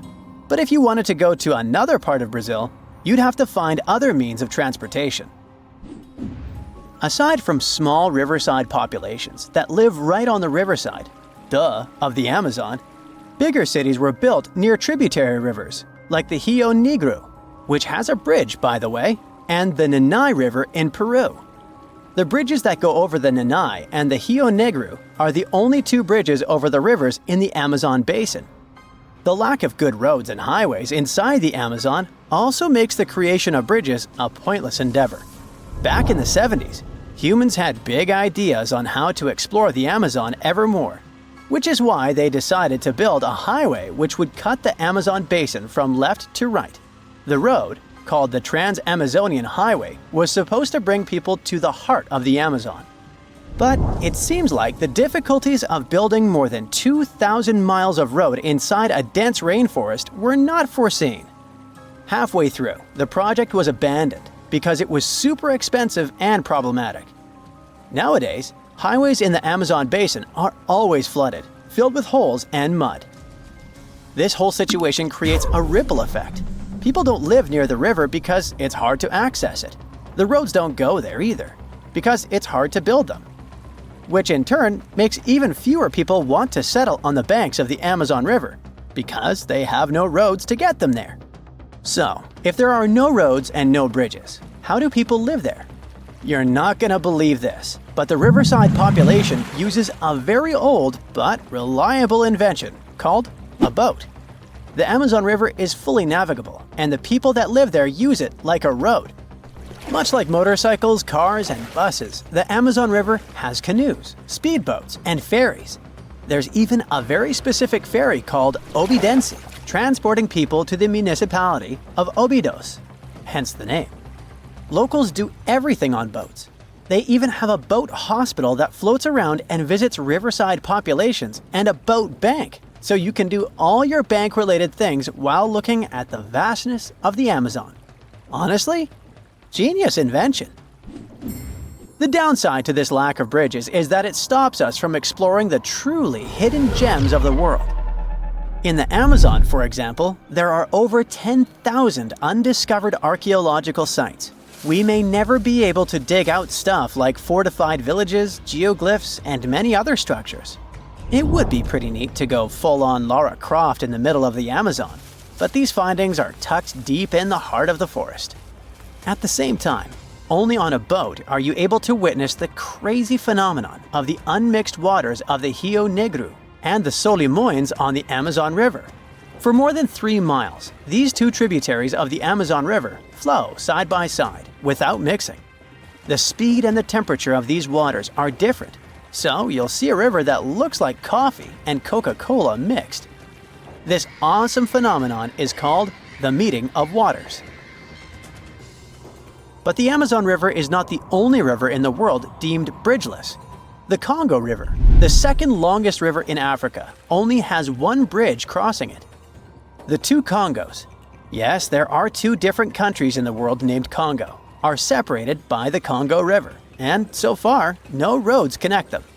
Also, fun fact, some geologists believe that back when Gondwana existed and the continents were all cuddled together, the Amazon and the Congo River were one river connected to each other. Another place with a lack of bridges is the east side of the Thames in London. The west side of the river is narrower, which makes building a bridge easier. There are about 33 bridges on the west side alone, but if you want to cross the river from the east side, it's gonna be a hassle. The thing is, back in the 1800s, shipping companies decided that building too many bridges over the Thames was too expensive, because this was a shipping route and the bridges would have to be taller than usual. The structure would also have to be long, since some parts of the Thames are about 1,870 feet wide. But building long bridges is not a problem per se. In Rio de Janeiro, for example, you can find the Rio Niterói Bridge, which is about 8.26 miles long. Back when it was built in the 70s, it was the second longest bridge in the world. The bridge is so long that in 2018, a girl was born while her mother was crossing it, and now the birthplace in her birth certificate is literally the bridge. There's also no U-turn on it, so if you drive onto the bridge by mistake, you're in for a long drive. So next time you feel like exploring the Amazon, remember to pack your own boat.